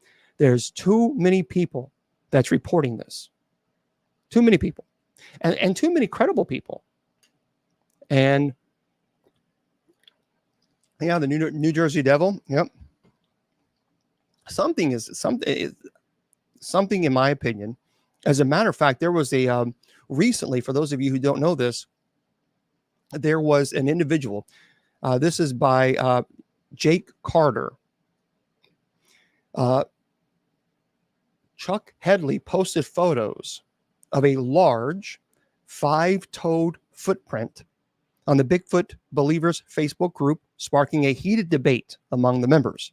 The mysterious print, which was spotted in Ritchie County, so you can look this up, Ritchie County, West Virginia, had the outline of 5 stumpy toes and seemed to show that the beast had strolled out of a small body of water. However, not everyone was impressed by Headley's discovery. See, some users on the Facebook group questioned why there was only one footprint and no other sign of the creature's presence. And they suggested that the footprint could have been made by another animal or even faked by someone. They says, why only one print? One user wrote, why is there always one footprint? What? The Bigfoot only hops, they say, on one foot, then lands a mile away. So the global fascination with Bigfoot dates back to 1967, when footage emerged in the Six Rivers National Forest. This is the renowned Patterson-Gremlin footage. It's a 3-minute grainy clip, showcased a hairy creature moving through the woods, marking the purported first ever filming of Bigfoot by adventurers Roger Patterson and Bob Gremlin. So you can, I don't know. There are people who are absolutely convinced that this thing exists. And here's what I do know. I do know some people that are credible, and they have nothing at all, nothing to gain for lying. So they're not writing a book. They're not on video. They're not trying to make a movie. They have just told their story. So something, I don't know, something is out there. I really do believe something is out there. Okay. Yeah. Bigfoot is one leg and crutch. Okay. So I've answered questions for an hour and a half. So I'm going to do these things right here. I'll try to answer some more questions in a minute. So I've been on here for an hour and a half and been called everything but my name. So I'm gonna move on to some articles, and then I'll get to some of your other questions in just a second. Here's a question that people ask me all the time. You move into a house and you think something's not right. What do you do? Well, this is by Paul Donald. A woman claims to have lived alongside ghosts when she moved back in with her parents after traveling the world. So sharing her story, her daughter explained how her mom, a former professional ice skater, said something felt off as soon as she stepped foot back into her parents' house. Sharing the mom's encounter on Reddit, she explained, she says she experienced numerous strange incidents, including strange noises, things appearing to have moved around the house when no one had touched them, and the sounds of a party next door when the building adjoining them was a bank that was closed in the evenings. So the skeptical daughter added, so my mom traveled the world for a few years when she was 18, 19, and this would have been in the mid-70s. She quit ice skating and moved back in with her parents. They lived in a flat, like an apartment, above a shop in a small seaside town, and it's about a 10-minute drive away from Blackpool. She said when she moved in, she said right away something felt off about the place. She never said she felt scared, but just different. She said the first time anything strange happened was a few days after she moved in. She was fast asleep in bed, and her dad came in to bring her a cup of tea. And he said something along the lines of, did you fall back asleep? She asked, well, what did he mean? And he said that he had heard her get up, heard the bathroom door open and close, and footsteps. Well, the daughter said to her mom and told her that a few days later, she walked into the back room and it was thick with pipe smoke. She said her mom thought that it was really odd as no one in the apartment smoked, and that from then on, the smell of pipe smoke and unexplained appearance of pipe smoke happened on a regular basis. So the mom also told her spooked daughter that things would regularly move around the house. So if keys were laid around on the table and then went to get them, they'd be missing. And the daughter added, the weirdest things she said happened was occasionally they would hear what sounded like a party going on next door in the middle of the night. Loud music, people singing and laughing, and then all of a sudden it would stop. The only issue is that the only building connected to their apartment was a bank, which is closed at night. So the former ice skater also said that when she asked the landlord about the strange goings on, he said that it was strange that she mentioned the pipe smoke and the back room because the landlord's father used to smoke a pipe and he had passed away in the back bedroom. And the daughter continued, there's one more thing that I'm not sure about mentioning, but as it's not really to do with ghosts, it makes my mom sound a bit crazy. But she also said that at the time when she lived in the apartment, she could tell who was going to call before the phone rang or who would be at the door before the bell went off. She said, I'm very skeptical about this, but I can understand ghosts have never heard something like that before. It's kind of crazy. But what I can't tell you how many times I have come across people who have said that, they get into a home or an apartment and maybe their loved one used to have a certain cologne, whatever that might be. And then their loved one had passed on. And then a few months later, all of a sudden that smell just engulfs the entire room. Now, that's happened a lot. A lot of people have said this, or people who used to smoke a cigar or even a pipe, that all of a sudden they would smell it. Wilma said that she could smell her dad's cologne. He wore Old Spice. And she said there have been many times where she would smell this overwhelming, like Old Spice in the bathroom. It's pretty fascinating. That's really, really fascinating. So, but there's a lot of people who've experienced these things. Yeah, I smell roses. I've said this for 20 years. Every time I perform an exorcism, right before I perform an exorcism, I smell roses. Yeah, that has been. I've talked about that a lot. Every time. But it's powerful. I'm Catholic. I don't know how you mean by traditional. I don't know what you'll have to explain your definition of traditional. But yeah, that's pretty interesting. Very, very interesting. There is a new documentary, by the way, that's coming out, and I am really, really interested in this. Oh no, you're fine. Welcome. I'm glad you're here. There's a lot of people asking questions. You can ask questions, but a lot of people are asking, and I'm doing the best I can to answer as many as I can. This is very interesting. Bob Lazar. If you don't know Bob Lazar, actually, I do have apostolic succession. I have a 110-page paper that actually shows my apostolic succession to Peter. So you're absolutely in, JD. Again, you're a troll, JD. You're just a troll.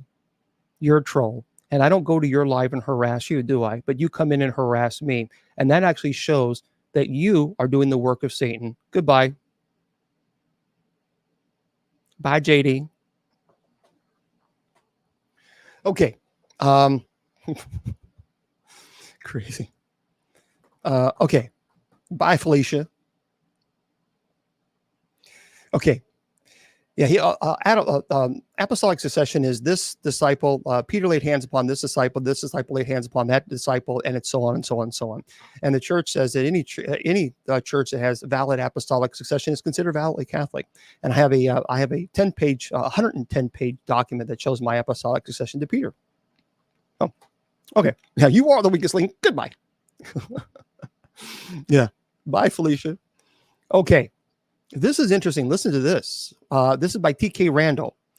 A new Bob Lazar documentary will digitally recreate a secretive S4 facility. Now, you folks, you'll have to listen to this one. This is crazy. The new film, which aims to travel back to 1988, where it all started, promises to immerse you in the story like never before. So widely attributed with popularizing the idea that the U.S. government has been reverse engineering UFOs, Bob Lazar made headlines in the 1980s when he revealed that he worked with captured extraterrestrial technology during his time at S4. S4 was a secretive facility situated near Area 51. And Bob Lazar, Lazar, he also maintained that he had seen government briefing documents describing alien involvement in human affairs over thousands of years. So it's a new documentary entitled, you can write this down, it's entitled Lazar, Lazar, the original whistleblower. This looks really good. So Lazar, the original whistleblower, is set to lift the lid on Lazar's story by taking viewers back to the 1980s with detailed reconstructions of S4 and the saucers that he allegedly worked on. So according to the filmmakers, it will serve as a bridge between the worlds of classified projects and open scientific inquiry. Will even be accompanied by a virtual reality experience that will enable players to, quote, explore the secrets of S4, unravel extraterrestrial mysteries, and navigate a thrilling journey through the eyes of Bob Lazar. So again, for those, it's the Lazar, the original whistleblower. It is scheduled to release sometime next year. You check this out. It's going to be really cool. I don't know. I'm going to actually this year. So it should be out, I believe, in 2024 this year. Let me check here. Let me get an update.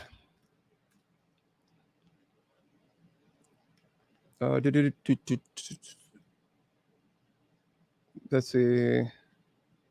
Trying to find out when they're talking about it. So, yeah, I don't see a release date. They may not have one officially. Okay, fine. See, this says Lazar, Cosmic Whistleblower. That's a short 2016. That's not it. So here is, okay. Bob Lazar, UFO documentary makers give behind the scenes look. Okay. Oh, so it is it's supposed to be released in 2024. Okay. Trying to see if they can give a specific date. Sometime in 2024. That's all they're saying.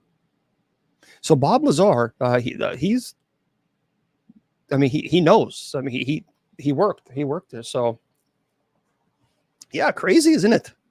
That's pretty cool. That I am really looking forward to that. That should be pretty cool. Yeah, let me just, I'm going to put these eye drops in my eyes because my eyes are getting dry. Probably from all the trolls. All the trolls. All the trolls are making me cry. All right. Yeah, that's better. Okay. Yeah, all the trolls are getting under my skin. They're making me cry. Okay. Listen to this. Did you see this, everybody? I'm wide awake. I'm gonna be here as long as the moderators can say, "Oh, we're gonna put up with it." This is crazy. Listen, I'm improving. Thank you. TK Randall. He writes this. He said sightings of an unidentified flying object caused considerable disruption for air traffic in southeastern Turkey last weekend.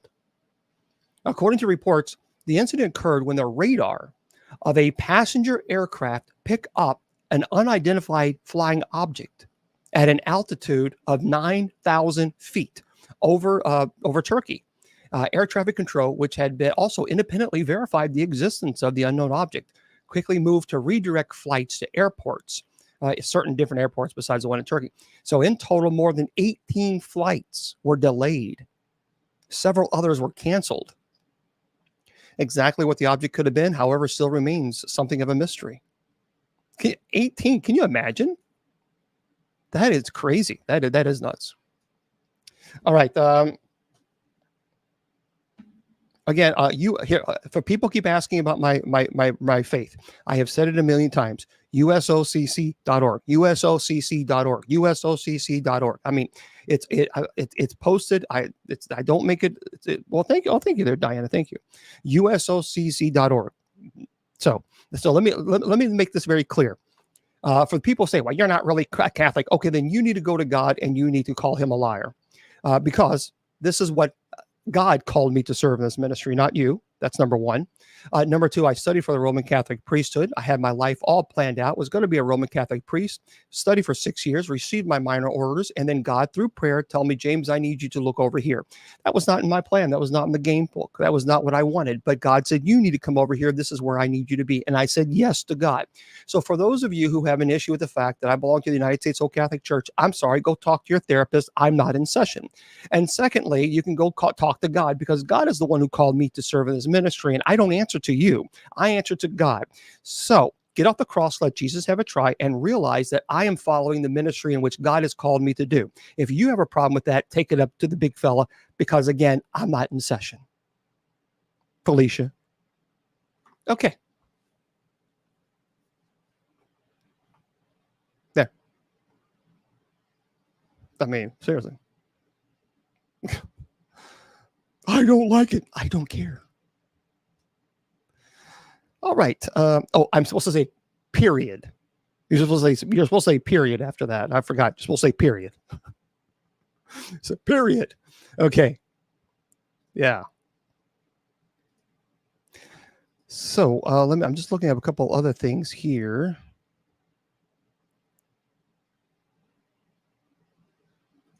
Period. ... All right.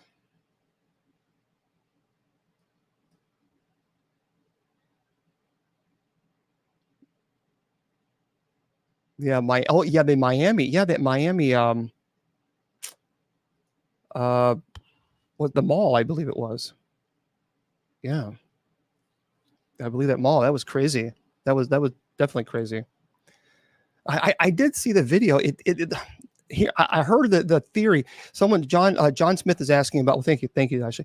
There was that video in Miami where people said that it was aliens. I saw the video, but a lot of people are saying that it was a group of police officers that kind of look like aliens. Like, okay, so I don't know. It's pretty interesting. It's pretty interesting. We'll see.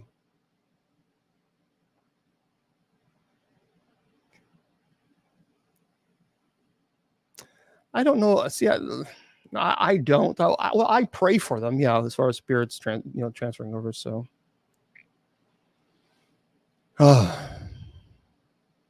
there's a vitamin for dry eyes. Hydroptic. Oh,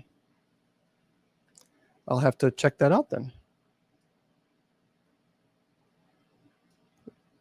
I haven't seen the Vegas one. By the way, for those of you who don't listen to this again, and we're going to move on after this. But there is this is my Matthew Phelan.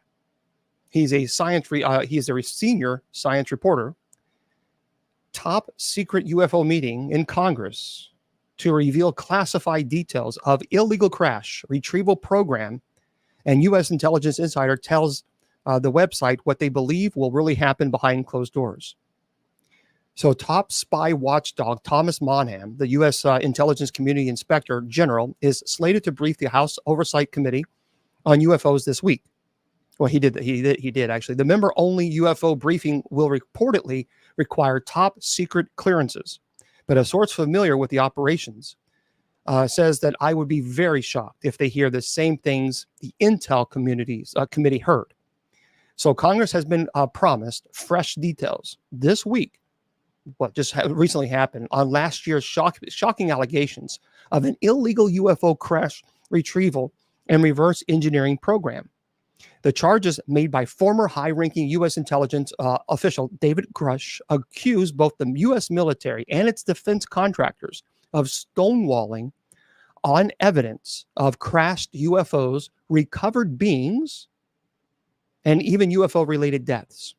So while Americans wait in anticipation for possible new details, which, by the way, they had it and they did not give, a source with direct knowledge of standard operations inside the U.S. Intelligence Community's Inspector General Office said that the meeting will be only for show. The IG, when he goes and briefs oversight, his job between you and I is going to be to make them feel as though they're getting the information. This is the source said, and I basically tell them nothing. So there's something is going on. It's Lazar. It's Bob Lazar is the movie.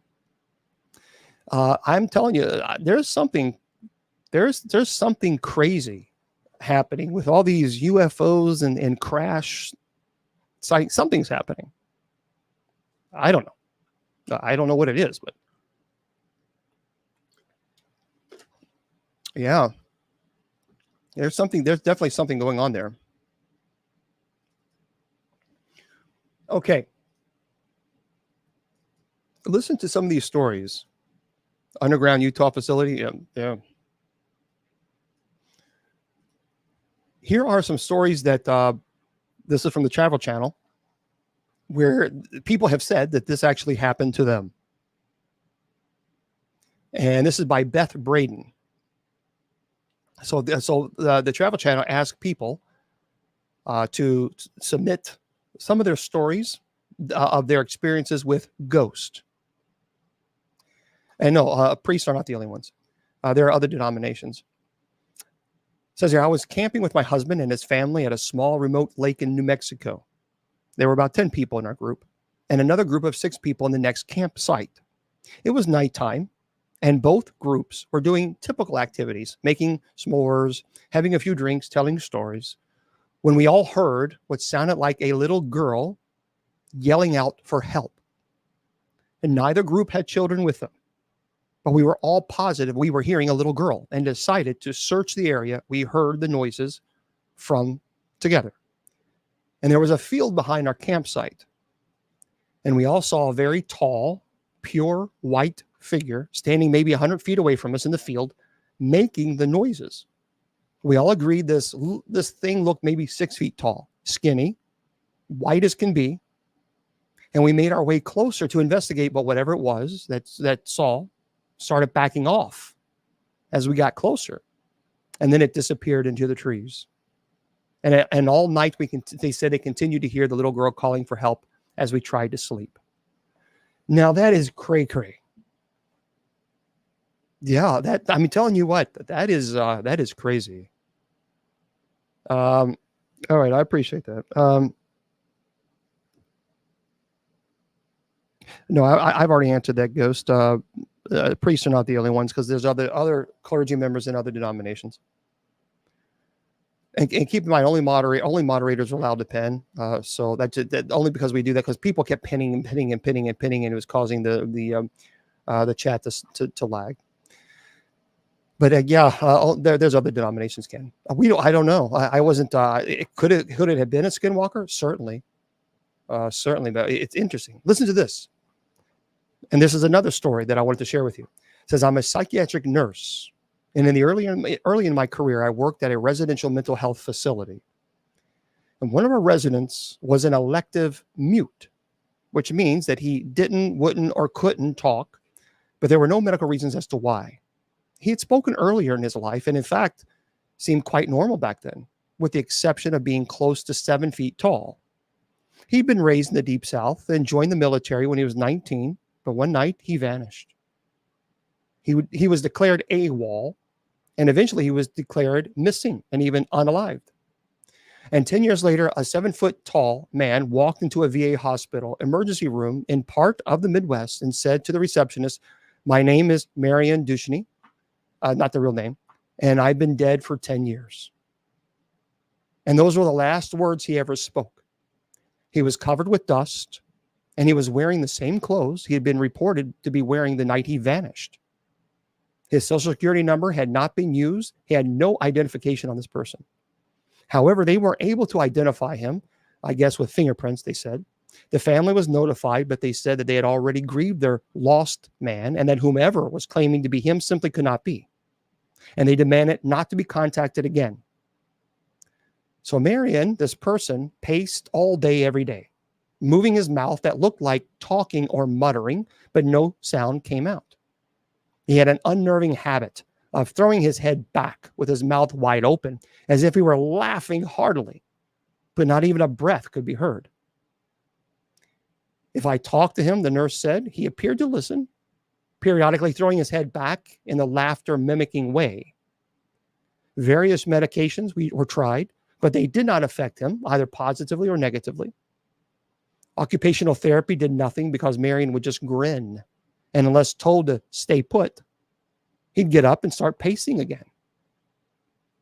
On my last day at the job, the last thing I saw was Marion pacing in the parking lot, throwing his head back to laugh, and later I wondered if all along I'd been dealing with a ghost. All these years later, the person says, I still don't know. That is crazy.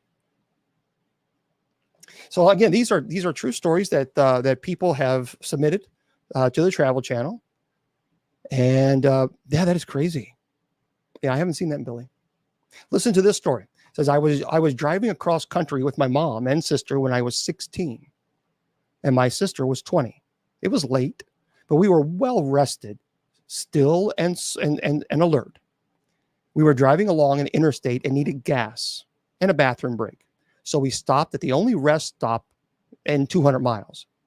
There was a van full of teenagers on a road trip at the gas station, as well as a small gray car parked at the pump in front of us with two young men standing still outside of it. So when we got there, everything felt wrong. We'd been on the road for days and seen many rest stops at night and had never been afraid until then. My mom and sister went inside. I stayed in the car, and I heard the teenagers say that they were creeped out and couldn't get the pump to work, and they left in a hurry. I was watching the car in front of us, and the two men who had not moved at all, not an inch, and they were talking.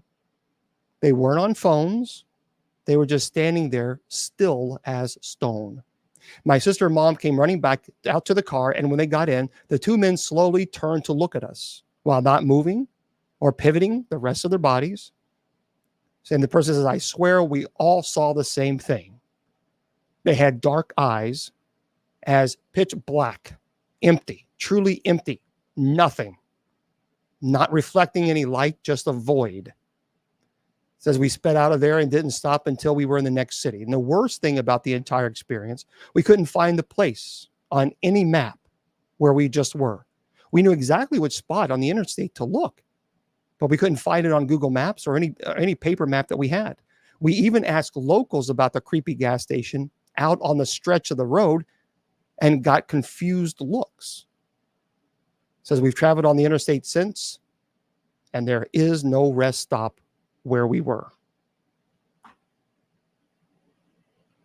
Well, what do you think about that? Oh, that is crazy.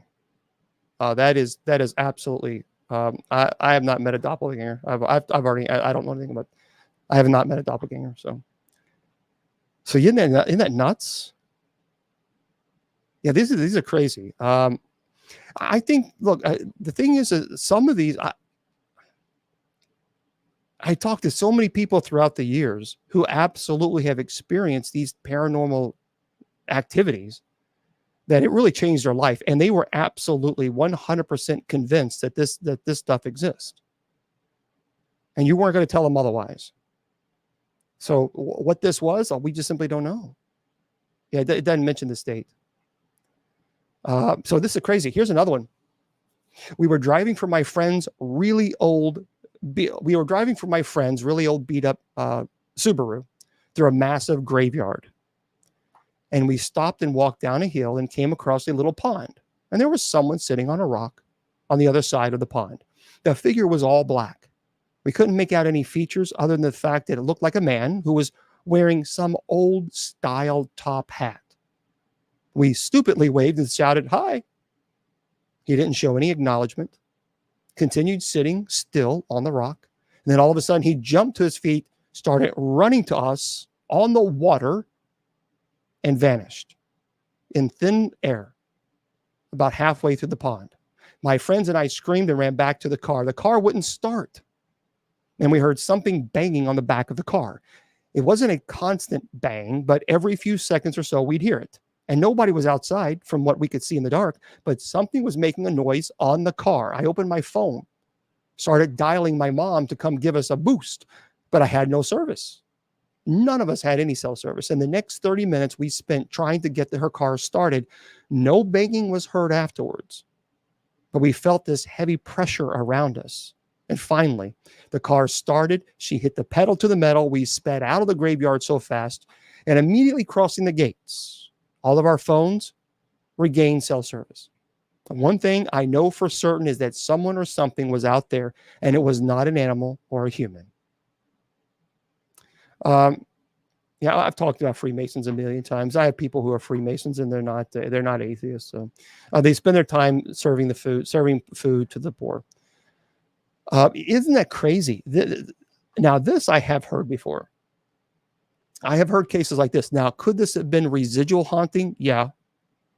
But what's interesting is this residual haunting is having an effect on their vehicle. Now, could it be that the car was just he says an old broke down, basically Subaru?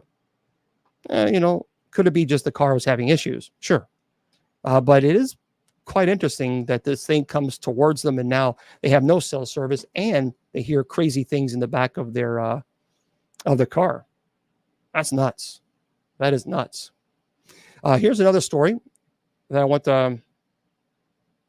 Yeah, I don't have a problem with Freemasons. Oh, I certainly will. They're paranormal. I'm very sorry about that. No, Stephen.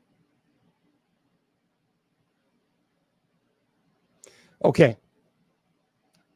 Is the Catholic Church the only true Christian church? No, I think that's no, Stephen. I don't believe that. And people who teach that, I think it's very judgmental. Listen to this one. It says, when I was 37, I went to my high school reunion. I flew into the nearest airport and rented a car. The distance was about 35 miles through a very rural and almost abandoned part of the country. About 3 miles outside of town, I see someone on the side of the road flagging me down. Not a good idea. It turned out that it was one of the guys I had attended school with. Jim, that's not his real name, gets in the car and we start talking. I've not seen him in 20 years, but he still looked the same, maybe a little older. And we get to town and I ask him if he wants to come to the VFW and have a drink. And he says, no, just take me home. Jim's parents had lived only a few blocks from my grandmother's house. And I turned in that direction, but he said to take him to the outskirts of town. And there was a mobile home park out there. And I figured that's where he lived. When we reached the end of the turn off, he said, just drop me off here. It was good to see you again. And he walks off into the night. So I go to the VFW to meet some of my old classmates, and we start to talk. And as we were talking about who is coming to the reunion, I mentioned that I just picked Jim up 3 miles east of town and dropped him off. You know where this is going, don't you? Everyone gets quiet. Even the guy singing karaoke stops and lays down the mic. My cousin goes white as a new t-shirt. Barb, Jim passed away on that curve 8 years ago, rolled his car. We were all at his funeral.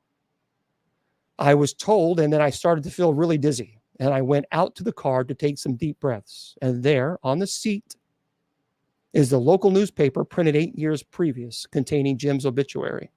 The person says, I still have the paper today. That is creepy. That is very, very creepy. So, yeah, there's been a lot of people who I've talked to.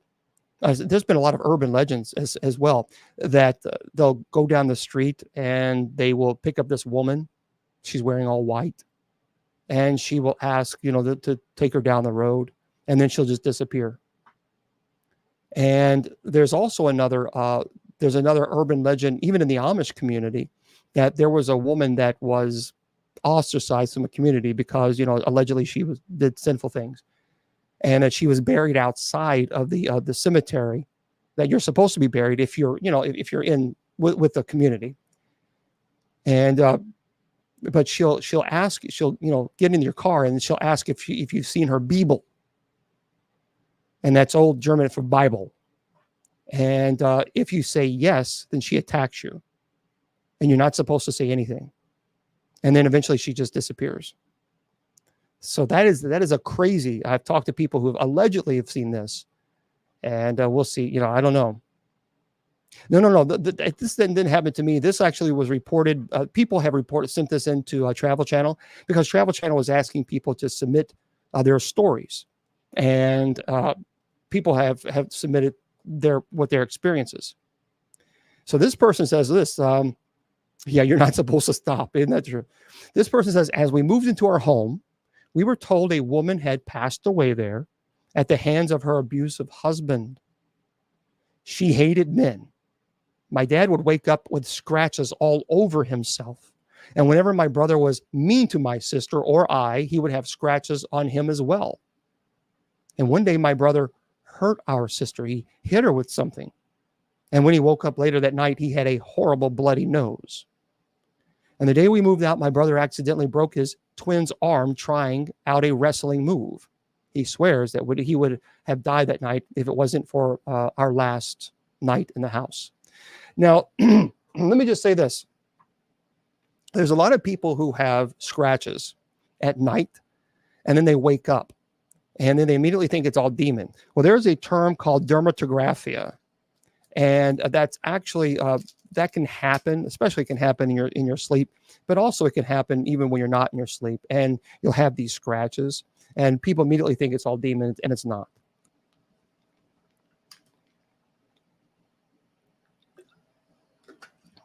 Yeah. So not necessarily. Story. Oh yeah, La Llorona. Yeah, I have had people. As a matter of fact, I did a duet on a La Llorona case where people absolutely swear that that they have experiences, and you're not going to. You won't ever tell them that it didn't happen, because they know that they've seen it, and it's an interesting. Some people say it's urban legend, but I don't know. La Llorona, for those people, La Llorona is known as the weeping woman. You know, weeping like you're crying. That's what it's known as. That's what she's known as, the weeping woman. It's a legendary figure in Latin American folklore, but some people say it's absolutely true. Now, the story is different as far as depending on the cultures and the regions, but the general tale, what happens is it revolves around a woman who allegedly drowned her children in a fit of madness or jealousy, and is now condemned to wander the earth crying and searching for her lost kids. So people claim to have heard her weeping and wailing near bodies of water, particularly rivers and lakes, where she is said to be on, for there forever. So that's a really interesting. There was a movie on La Llorona. I do believe in aliens. Yeah. Yep. Here's another story that I want to pass on. It's pretty cool. Well, because some people don't believe in mediumship because of the Old Testament. So, and reincarnation, I'm not a fan of. I've talked about this many, many times. Look, if the goal is to unite with God, and I'm united with God, there's no way I'm going to come back. Why would I? Because if the ultimate goal is to get to God, get to heaven, and if I'm there, I'm going to stay there. I don't want to leave. I don't want to come back. Why? So to me, that's a big problem with the whole reincarnation argument. And furthermore, as I mentioned this also many, many times, reincarnation is that you're supposed to relive another life and not repeat the mistakes you made in your previous life. But as I've said this so many times, if you don't know the mistakes that you made in your previous life, then you're doomed to repeat them again in your next life. So it seems to me that's a problem. That's an enigma. It's an issue. And so I can't. My goal is to be kind to people here. Stop trolls. That's what you need to learn that goal. Stop being so hateful. Stop being so nasty. to be kind to people, because ultimately I would think all of our goal is to get to heaven. And if I'm in heaven, well, I wouldn't want to leave. I don't know. Residual haunting is it's energy. It is energy, but it's not intelligent. There's no intent behind it. It is energy that has left and is imprinted on a location. So, like, for example, if you ever go to, I'm going to tell more stories. I will. If you ever go to a location, like an old place, and you just feel that energy, then you can just feel the energy. People would say that's residual energy, that it's energy that has imprinted on a location. And it's just residual. So sometimes, for example, people have gone to battlefields and they have seen these soldiers walk back and forth, but that they don't interact with you. They don't even know you exist. And people would say that's residual energy. So that's the best way to describe it. Here's another story. After my parents' divorce, when I was a teenager, I lived with my mom. I experienced lots of paranormal happenings. And several times when I was reading in my bed, the room would start to feel really icy.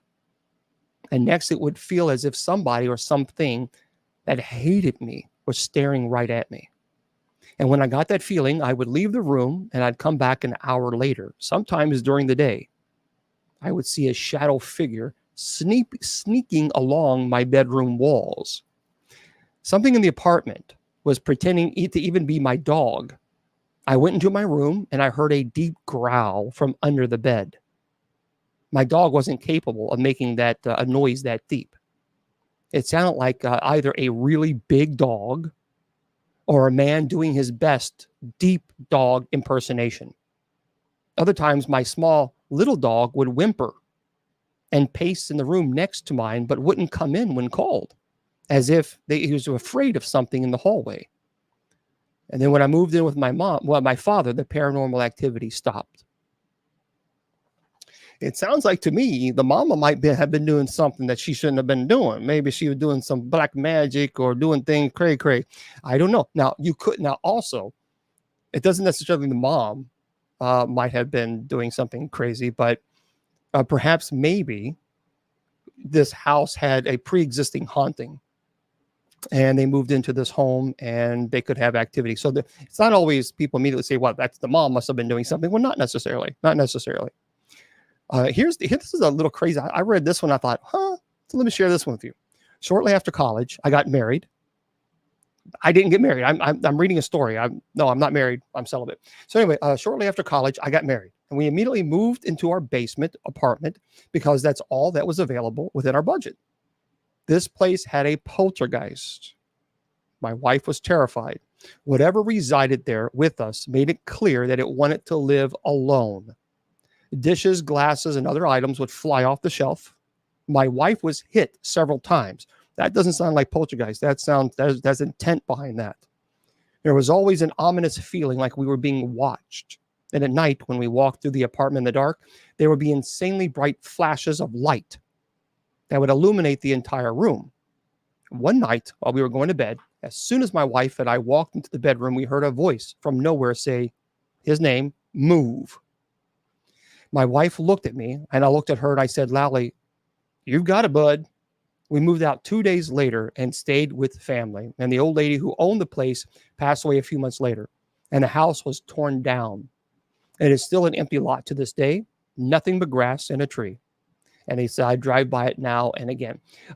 There's a lot of, again, folks, it's not me. It's not me. I'm not married. These are stories that people have written in. People get poltergeist confused with demonic. As I mentioned this earlier, with poltergeist activity, it's because of negative energy. So light bulbs going off, you might have small appliances catching fire, but there is no intent behind it. It's just negative energy. Now, when you have something being thrown at you and you're the target, there's intent behind that act. Now, that's a bit different. And that is, in fact, where I would say in this case is probably demonic in nature. Certainly evil. I do believe, Sheena, I do believe there are people who have those gifts. I can't necessarily say that I'm not a medium, or psychic, but I don't know. Okay, this is a bishop ring, and for the people who say, "Oh, I knew you," this is $65. You can buy it on Etsy. And then, of course, this is here is my Benedictine ring because I'm a Benedictine, and this is my Benedictine lapel pin, and that is my Mensa membership pin. Okay.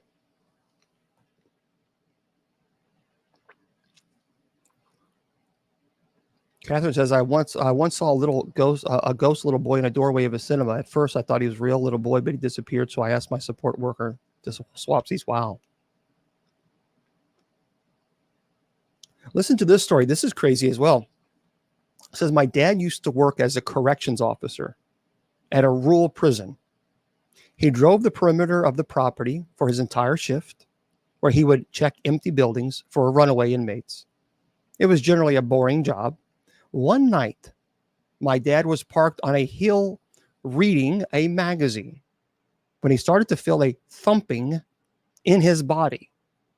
He described it as the feeling you get when speakers are playing a song with a really heavy bass. I've experienced that. He put the magazine down and checked his rearview mirror, where he saw someone outside the truck.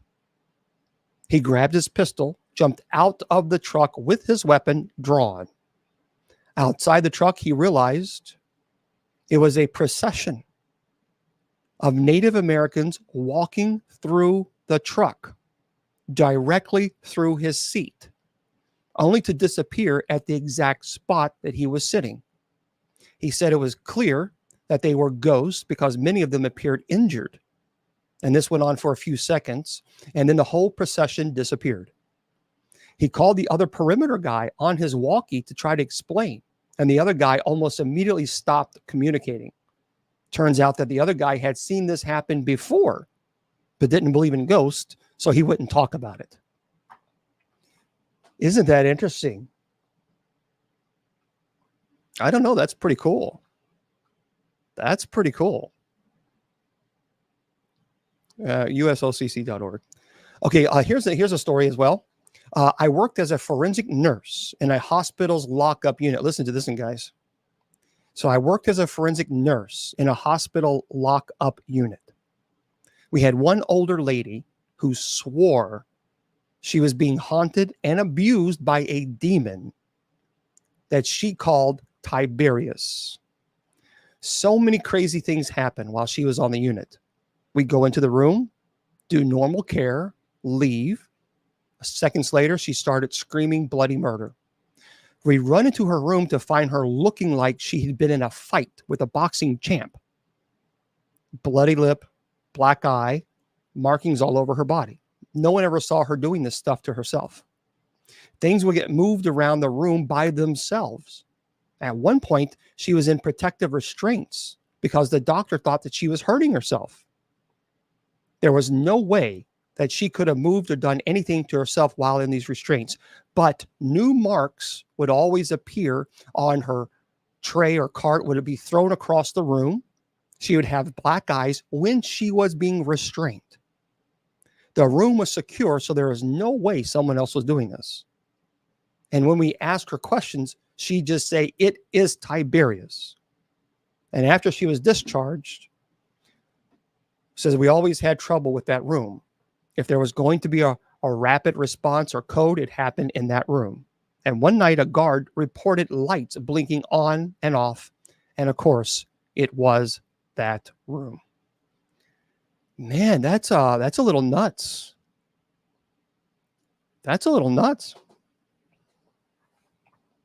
Oh, we have another troll in here? No. The background is too high. Got to pan down. Oh, I like it.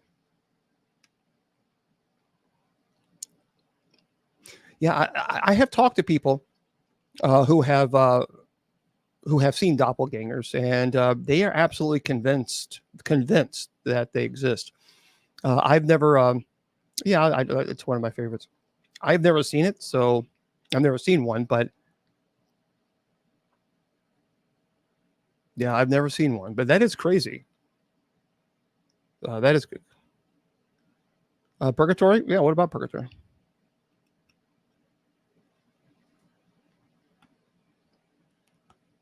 I can try.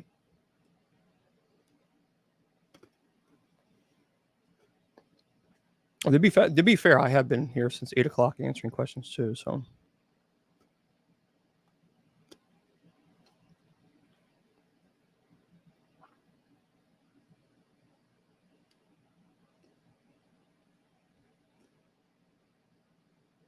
nope, I'm not an SSPX.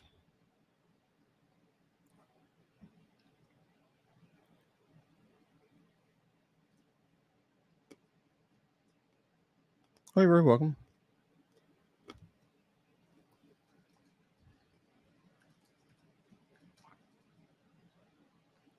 Okay, yeah, I'm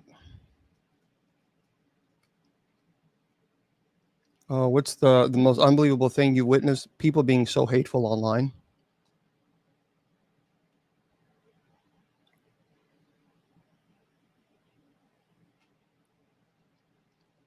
So, what's your question about purgatory?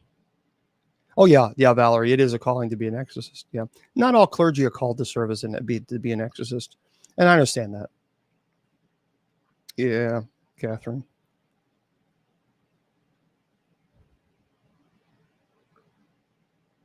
Explain purgatory. Well, it's a concept in the Catholic theology. It refers purgatory refers to a temporary state after death, where souls undergo like a state of purification before entering into the presence of God.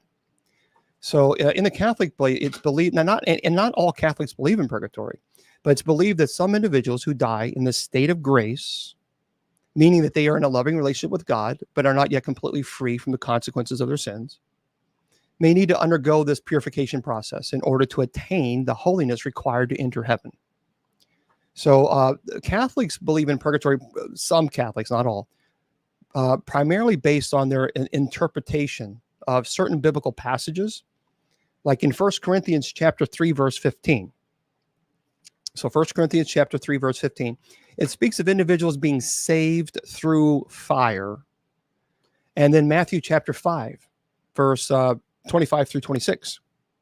It talks about settling matters with one's accusers before appearing before the judge. So some people take that as a form of like a purification.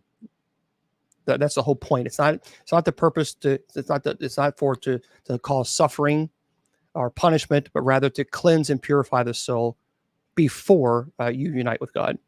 And again, there are I know many Roman Catholics who do not believe in purgatory. So again, it's I'm not. Someone was asking, and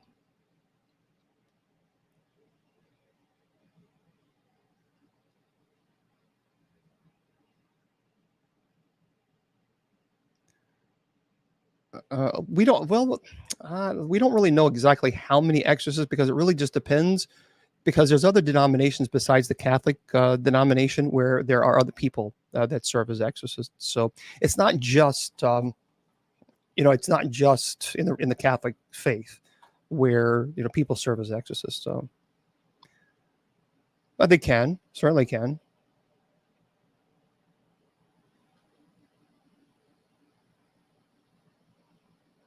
Okay. Yeah, I have a lot of. I'm wide awake, so it's like unfortunately this is going to be an insomnia night for me. Well, it's a state of cleansing, purification. No, no, no, no. Not anyone can cast out demons. I want to remind you about the sons of Sceva. So you have to be careful about that in the Bible.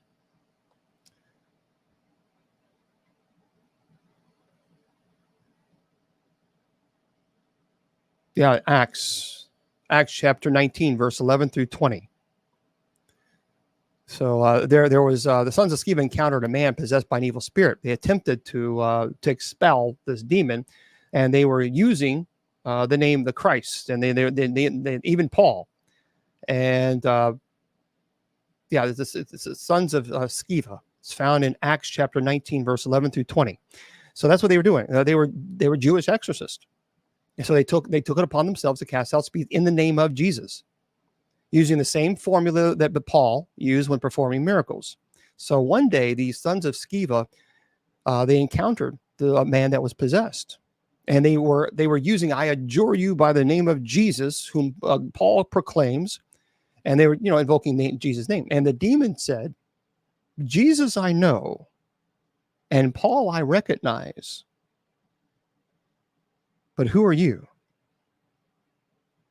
And the man possessed by the evil spirit then violently overpowered the sons of Sceva and attacked them. And they were overpowered. They fled from the house, wounded and completely naked. So the incident became known to all the residents of Ephesus, both Jews and the Greeks, and they were filled with fear. And as a result of this event, many of those who had practiced magic arts in Ephesus also came forward and confessed their practices, and they publicly burned their books of magic, which were worth a significant amount of money at this time. And that this event led to the spread of the word of God. And in the name of the Lord Jesus Christ was held in high honor in the city of Ephesus. So this point, the Sons of Sceva event was a huge event in Ephesus. So and that people were, burned their books. So that's pretty powerful, isn't it? I think so. Yeah. Yep, I agree. So it's one of those things. It's a massive event. Yeah. Well, the first sentence in the Bible, in the beginning, God created the heavens and the earth.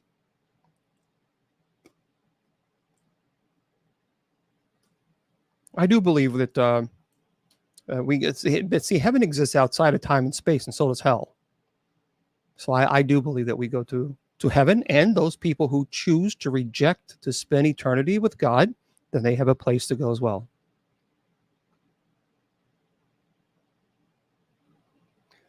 Gosh, I like historical documentaries.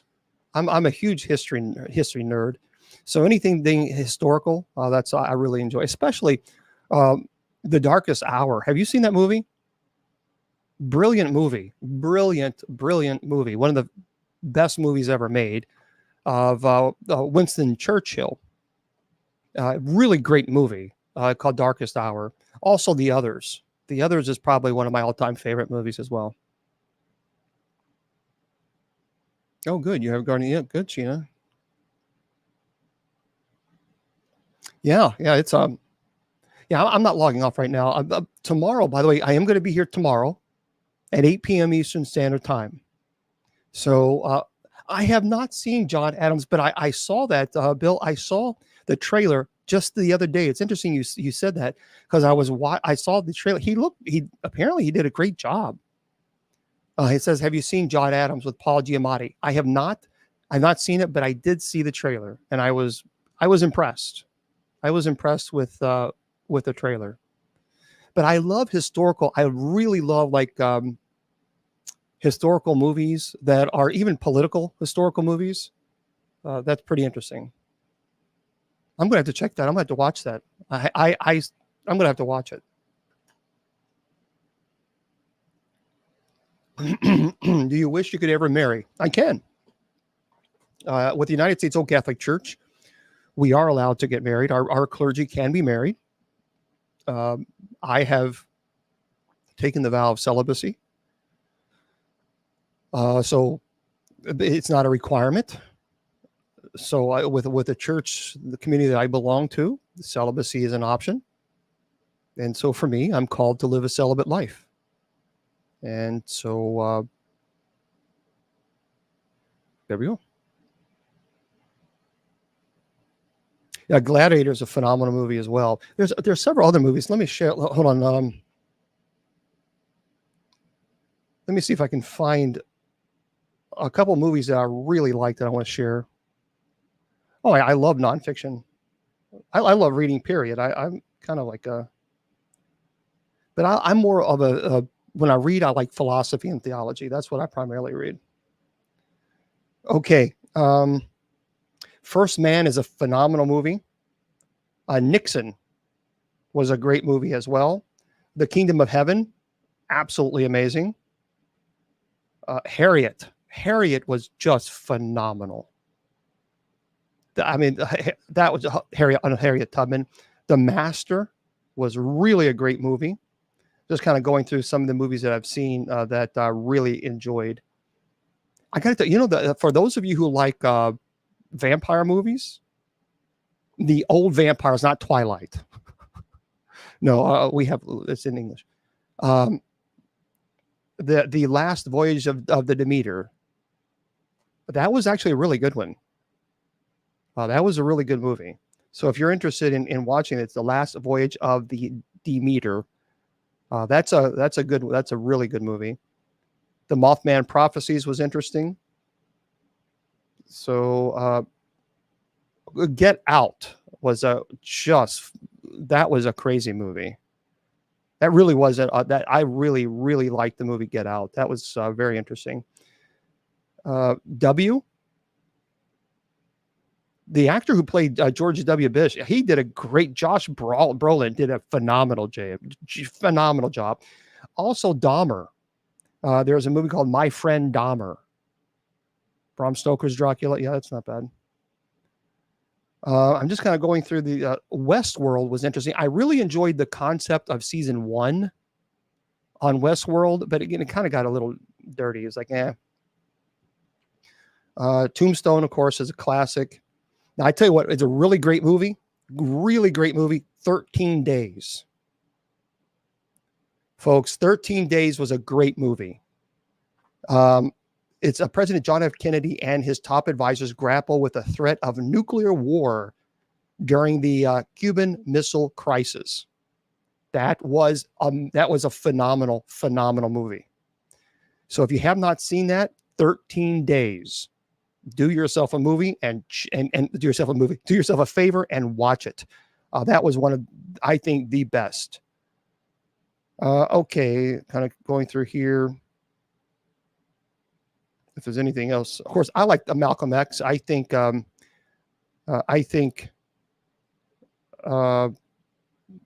what's his face who did Malcolm X did a great job with that as well.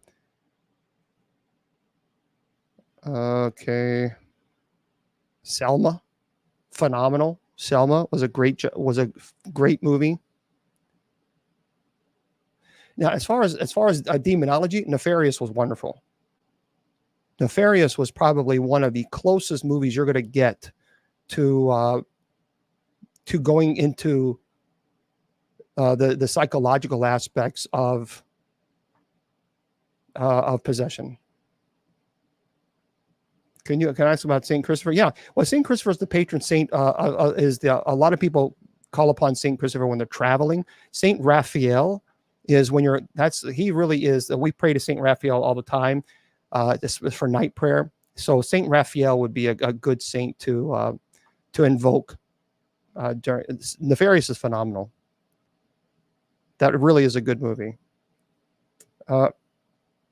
There's a movie. Let me tell you something. I don't like heights. I'm not a fan of heights at all. But there was a movie that I watched called Fall, F-A-L-L. And it's a 2022 movie. And it's Becky and Hunter, best friends and expert climbers, fight for survival atop a remote abandoned radio tower in this adrenaline-fueled thriller from the producers of 47 Meters Down. So if you guys have not seen the movie Fall, F-A-L-L, yeah, that's a pretty crazy movie. The Help is an amazing movie. I don't know if you've seen this. But that is a great movie. Hidden Figures, one of my favorites. Everest was really good as well. I loved Everest. The Right, of course, was a great movie. Going through maybe the list of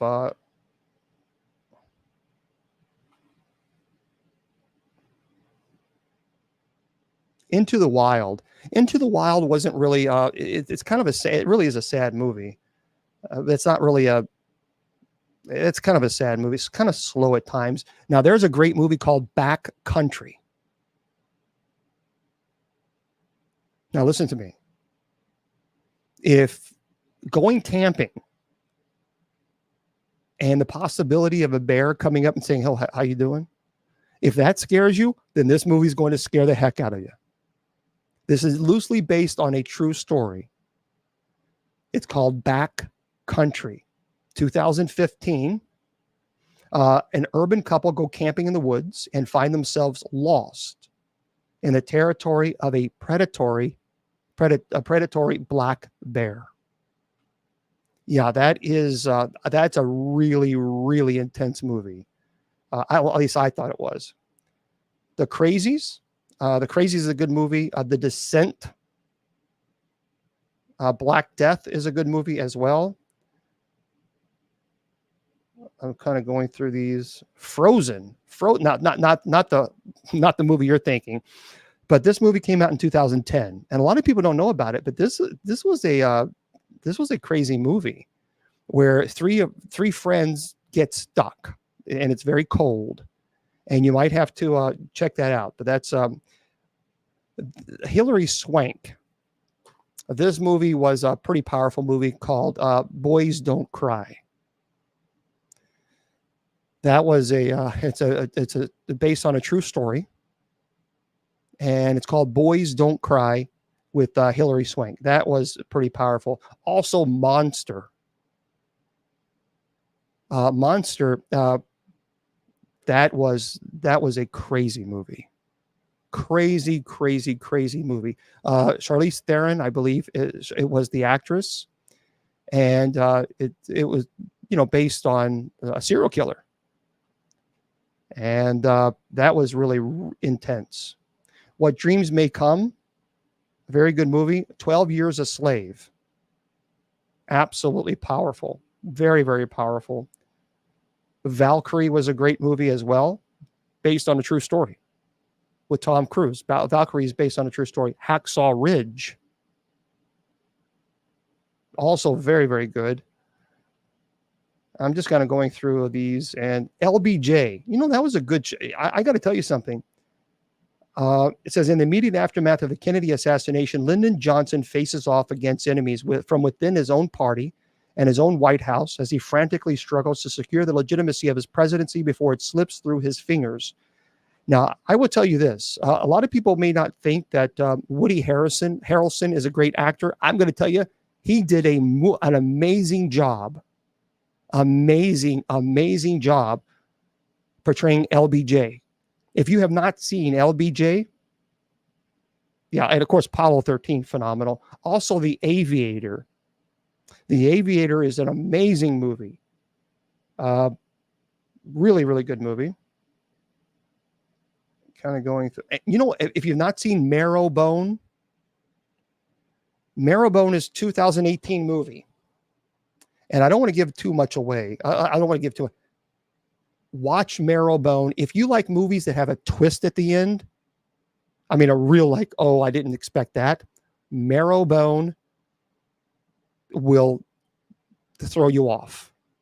It will throw you off. So if you have not seen Marrowbone, it is a 2018 movie. An amazing movie. Marrowbone. Let's see, going through here.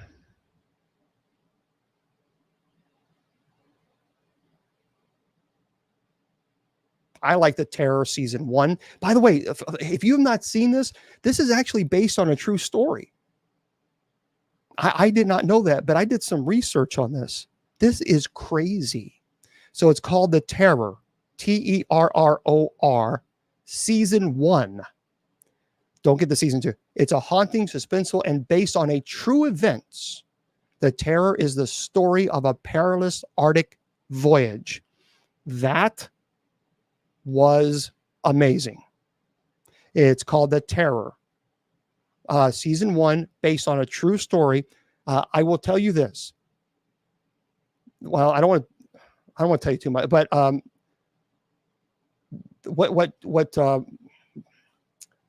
what stalks them was believed to be a polar bear, a pretty large polar bear. That's all I'm going to say. So there we'll just say that. The Devil's Double, guys. Now, The Devil's Double Uh, Saddam Hussein and his sons were nuts. They were absolutely nuts. And this is actually based on a true story.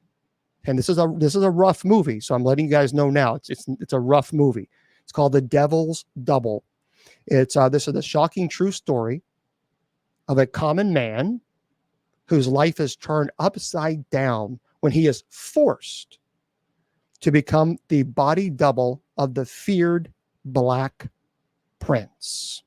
In other words, one of Saddam Hussein's son, who was supposed to inherit and become, the dictator himself after Saddam Hussein. They forced him. They had body doubles. Saddam Hussein had body doubles, lots of them, and they also had body doubles of his sons, because there were a lot of people who were making threats on their lives. And I'm telling you, if you have I don't know why people I don't know why people have respect for Saddam Hussein, but it's called the Devil's Double. The Devil's Double, and it's a 2011 movie. But I'm telling you, it's a rough movie. So remember, you're dealing with Saddam Hussein and his sons, and they were they were not good. I love the movie Judy, 2019, based on obviously Judy Garland. And Ed Wood was an interesting movie. There's a great movie called Silence. Now, I don't know if you know anything about this. It's 2017.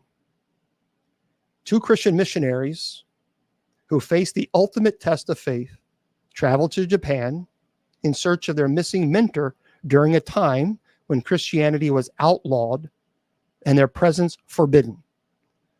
That's a very, very good movie. It's a 2017 movie. And I encourage you. Also, Grizzly Man. Grizzly Man is based on a true story, Timothy Treadwell. And by the way, I have a friend of mine who worked, who was in the movie business, and I asked him if he actually had the recording of when Timothy Treadwell was in Alaska, and he believed it was his mission to protect the bears. So every summer he would actually go out and live with the bears with no weapon. He had no weapon at all. No, not even mace, nothing. And he got very close to the bear. I mean, touched the bear. He got way too close to them. And eventually, unfortunately, there was one time, and he went into what's called the Grizzly Maze right before he left. And he had his girlfriend there. And she did not like the bear. She was kind of very uncomfortable with it. Well, in the Grizzly Maze, the bears would walk, in this maze, and he put his tent right where, in the path, right in the middle of the path where the bears walked. Unfortunately, there was one night where an older bear that was clearly sick, that was emaciated, that was really hungry, came across Timothy Treadwell's tent. And Timothy grabbed his camera to record it, but forgot to take the lens off, and something happened. And so in the movie, a friend of Timothy Treadwell's gets to hear the recording of what happened when this bear attacked him. And a friend of mine was able to get his hands on this sound, and it is horrible. It is truly horrible. When I heard it, I thought, my God. It was just, unfortunately, he and his girlfriend were killed. And so they kept the camera recording, and then they heard, it was terrible. So that was kind of, that was, there's another movie. Now, if you're interested in a particular leader, so you can't say it because I might get banned. But if you are interested in a particular World War II leader, a German leader, then let me tell you something. There is a movie that you're going to absolutely fall deeply in love with. And if you like these type of movies, then you're going to love this. It's called Downfall. You're not going to find a better movie. It's based on this leader's life, a few days, before, it ends. It is absolutely, let me tell you something. The actor who played this particular German leader, it was eerie. It was eerie how close he resembled this person. His mannerisms was amazing. Yeah, it's called Downfall. Downfall. It's an Oscar nominee, and came out in 2005. No, I'm not in love with him. I'm not in love with the actor. No, I'm saying that if you like if you like movies based on this leader, this World War II leader, German leader, if you like movies like that, they're the best movie you're ever going to find. You're not going to find a better movie than Downfall. You won't find one. It is, I don't know, it's all good, but no, Downfall. It is the best. And it's eerie how the way his mannerisms, right on. I mean, it was just like, man, that looks like a doppelganger, actually. Yeah, yeah. Shutter Island was a very interesting movie as well. There's a movie called Dear Mr. Gacy, and that's allegedly based on a true story. So it's a chilling true story about the bizarre correspondence between an ambitious criminology student, Jesse Moss, and John Wayne Gacy, and who was a convicted serial killer. And basically, this is based on a true story. So this student started writing serial killers, and because he became obsessed with their information and just who they are, and they actually wrote back. And Gacy was one of the people that he actually developed a friendship with, and he actually visited Gacy. And he even wrote a book, which I have in one of my in the bookcase here. And he wrote a book. He got so deep into these serial killers' lives that he really had no exit way of they got into his head. And unfortunately, he unalived himself. And so we can't say the other word because otherwise you get banned. So he unalived himself. But that's actually a true story. And it's called Dear Mr. Gacy. That is an absolute crazy movie. Also, Florence Foster Jenkins. It's based on a true story. Good movie. Very, very good movie. And, of course, the others. But I think that's good for now. I've made quite a bit. So, yeah, I tell you, Dear Mr. Gacy was allegedly, he claimed, Jason Moss was his name, and he's the author. He's the one who unalived himself. He actually went to he has pictures. He had pictures of him visiting Gacy at the prison, and the guards, according to Jason Moss in the book, because I read the book. And here's what's really crazy. Listen to this in just a second. So I read Jason's book. But Jason said that the guards would sometime turn a blind eye when Gacy had special guests, and that Gacy tried to do something to Jason. And then Gacy told Jason, I'm telling you, this really is, it's a psychological crazy movie. But Gacy told Jason, and it's in his book, Gacy says, I know exactly how your life is going to end. And Gacy said, you're going to pick up a gun and you're going to unalive yourself. And what's crazy is that is exactly what Jason did. So he got really deep into, and he talked to Dahmer. He had correspondence with that other idiot, the Night Stalker, whatever his name is. I forgot his name.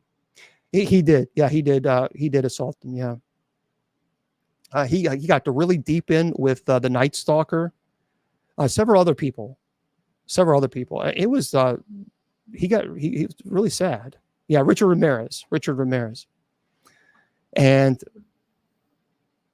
yeah, it's a sad story. Yeah, it's called the book is called The Last Victim. You can get that on Amazon.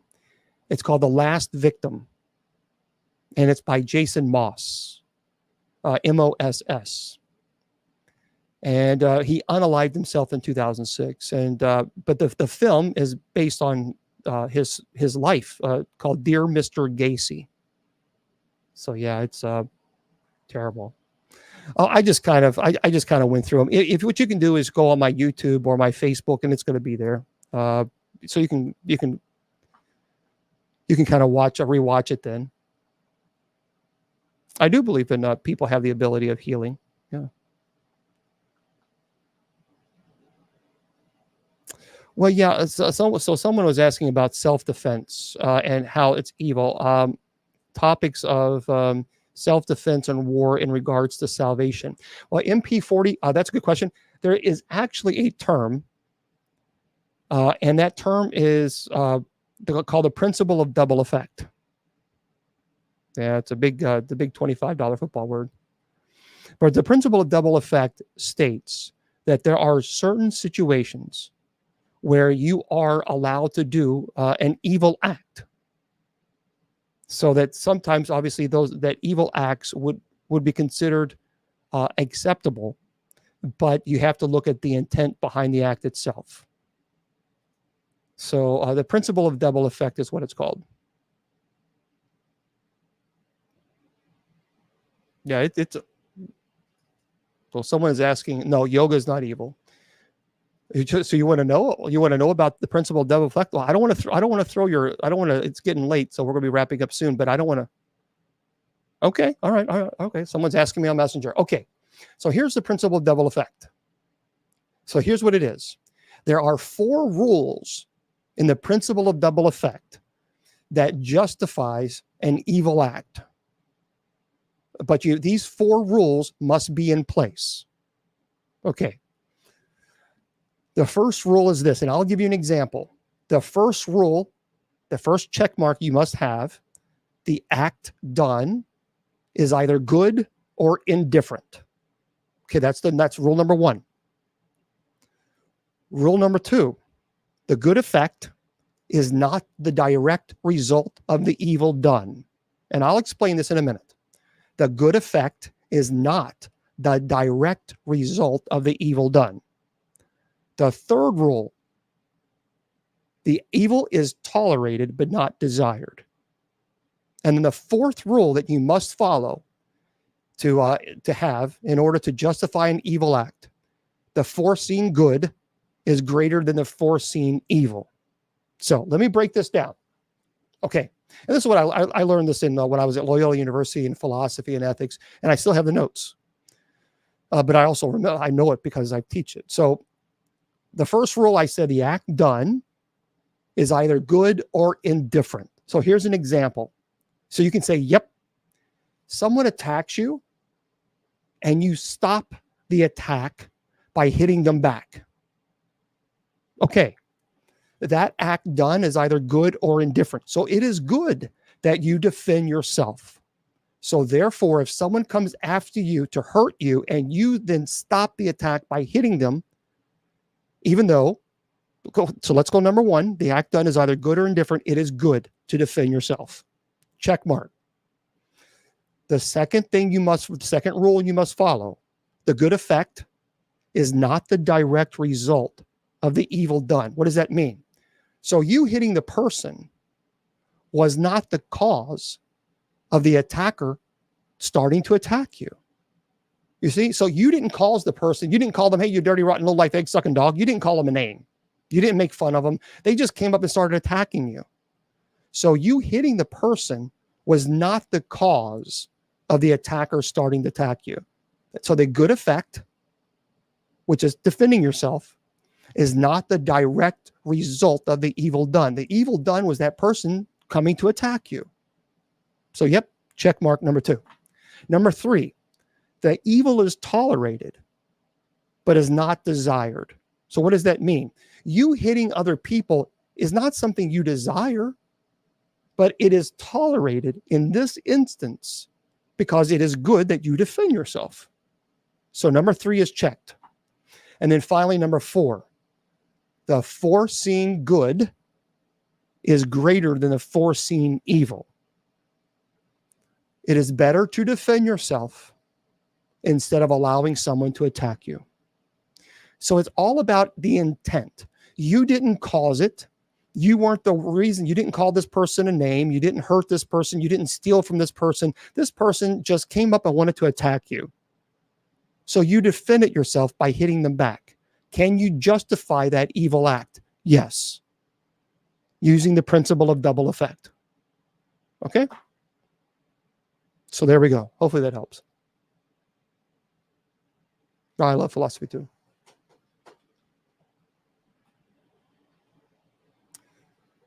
Okay.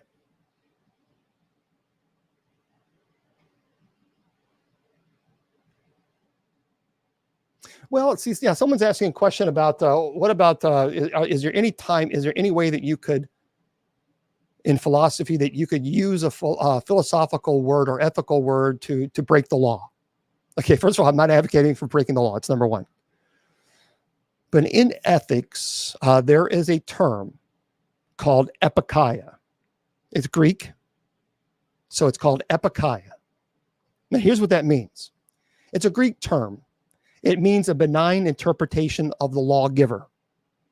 So what does all that mean? For example, let's say that you're at a Walmart at 3 a.m. You're at a Walmart parking lot at 3 a.m. This Walmart closes at 9 p.m.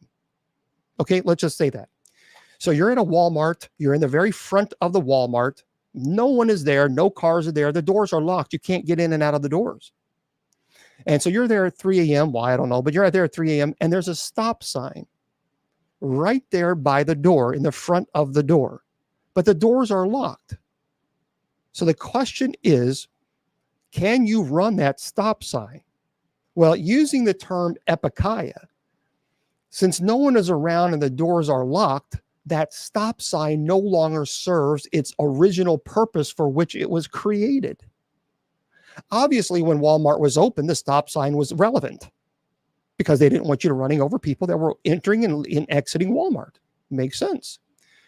So the term states that you can run the stop sign because when the law was created for stop signs, the lawmakers could not take into account a situation in which there would be a stop sign right in front of Walmart and you're at 3 a.m. and there's no one there. So it no longer serves its original purpose. So that's called epikeia. Now, you can argue that. You can argue that all day long.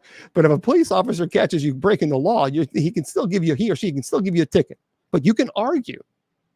You can argue epikeia in court and say, Your Honor, if this is a benign interpretation of the law, the stop sign no longer serves its original purpose in which the lawmakers created. So you can argue. So there's a little ethics there for you.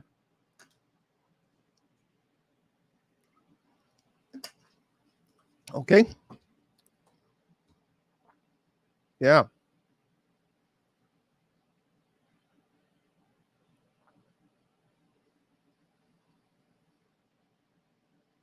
All right. And any other thoughts, concerns, questions, and going from there? Yeah.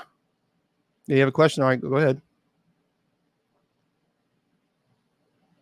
Well, no, Aristotle. Yeah, of course, I studied Aristotle when I was at Loyola. Aristotle actually argued that human freedom is good, but there was actually 5 limitations on human freedom. So that's what he actually argued. There were 5 limitations on human. Aristotle argued that we really weren't fully free because of the 5 limitations. So Aristotle said force, fear, passion, habit, ignorance are actually what causes you not to be fully free. And they are limiting. What movie? What was that? The movie called The Fear? What movie? What do you mean? I've not actually seen an actual angel that you're thinking of, because actually, if you look at the scripture, the description of angels are not pretty. The descriptions of angels are quite Oh, it's Jason. Oh, it's Jason Moss's birthday too. Wow. Oh, it's called Back Country. The bear movie is called Back Country. So yeah, Aristotle said that there were 5 limitations on human freedom. And he said that force is one of them. So if someone forces you to do something and they threaten your life, and you better do it or else, that is limiting your human freedom. He would also say, oh yeah, for those of you on Spreaker, I'm gonna have to say goodnight to you guys. I just got a message saying time is running out. You've been speaking for almost 3 hours. Okay. Yeah. Oh, shoot. I think I closed that out without even doing it. Oopsies. Oh, well, I think it's closed out. Okay. So he said, force. So force, I force you to do something against your will, and that limits your human freedom. He said, then fear. Fear causes you to have limitations on your human freedom. So like you're in a fearful situation, you act differently. Like, for example, there's a term called intellectual fear. And intellectual fear is you're afraid of losing your job. Let's say the jobs are cutting a lot of jobs and you're afraid of losing your job. So what you do, you sabotage other people's work so that you can look better. And then, of course, you discover the problem and then the boss awards you the prize of promotion. So in that case, that would be considered intellectual fear. Also fear of heights or fear of something that you've always wanted to do. Let's say you've always wanted to go skydiving, but you have such a fear of heights. Or you want to go shark diving, but you have such a fear of sharks. So Aristotle would argue that your fear is causing limitations on your human freedom. He also said passion. So you catch your loved one cheating, and then you engage in what's called lucid interval. Lucid interval is another term called for temporary insanity. So you do something terrible. He would also say habit. So your habits causes limitations on human freedom, whether it be bad habits, obviously bad habits he's referring to. And then ignorance. But now there are 2 types of ignorances. There's called blamable ignorance and unblamable ignorance. And so those are a bit different. So they're not the same thing when we're talking about ignorance. And there's a lot of people who suffer from blamable ignorance. Blamable ignorance is, for example, unblamable ignorance is you don't have a concept of something, you were never taught something. So therefore you're ignorant on that particular topic because you were never taught it. That's unblamable. They can't be blamed. A blamable ignorance is when someone teaches you something and you still refuse to accept the truth. That's blamable ignorance. Okay. Well, there's a lot of people asking questions. Remember, I have two different computers running at the same time, and I have been here since 8 o'clock. So I've been here for 3 hours. And I don't see your question.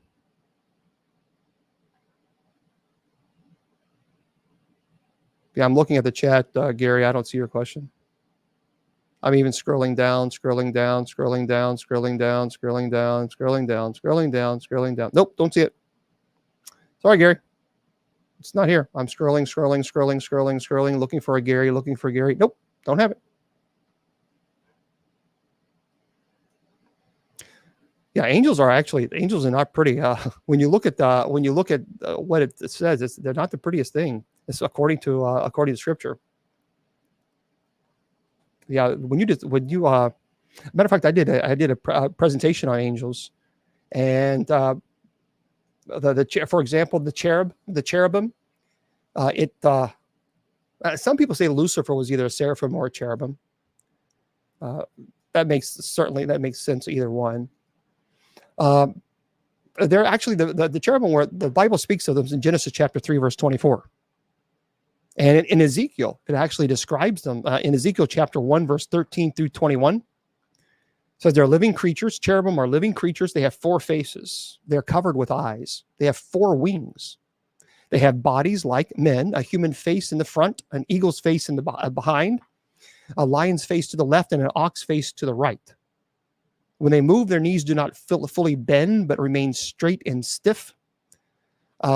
Each figure has 4 arms to attach to each shoulder, and attached to their arms are wings. And of these 4 winged arms, 2 are outstretched above them. and two, I'll cover their body. So this is Ezekiel chapter 1, verse 13 through 21. Now, the theory as far as the four faces, the cherubim signify intelligent wisdom of humans, showing man's authority to rule for God over his creation in Genesis chapter 1, verse 28. The strength of the lion face, the servility of the ox, and the soaring swiftness of the eagle, in harmony with one another. So that's really what a lot of people define as what the four faces. Now, the seraphim, Isaiah actually mentions chapter 6, verse 2. And they're very interesting. They have 6 wings, 2 to cover their faces, so they won't look directly in God's glory, 2 to cover their feet, acknowledging their subservience to God, 2 to which they fly, serving the Lord who sits on the throne. And there's also in Revelation chapter 4, verse 6 to 8, that describes them as well. So when you actually look at them, they're not, or the definition certainly is not the pretty cuddly, chubby little Cupid, if you will.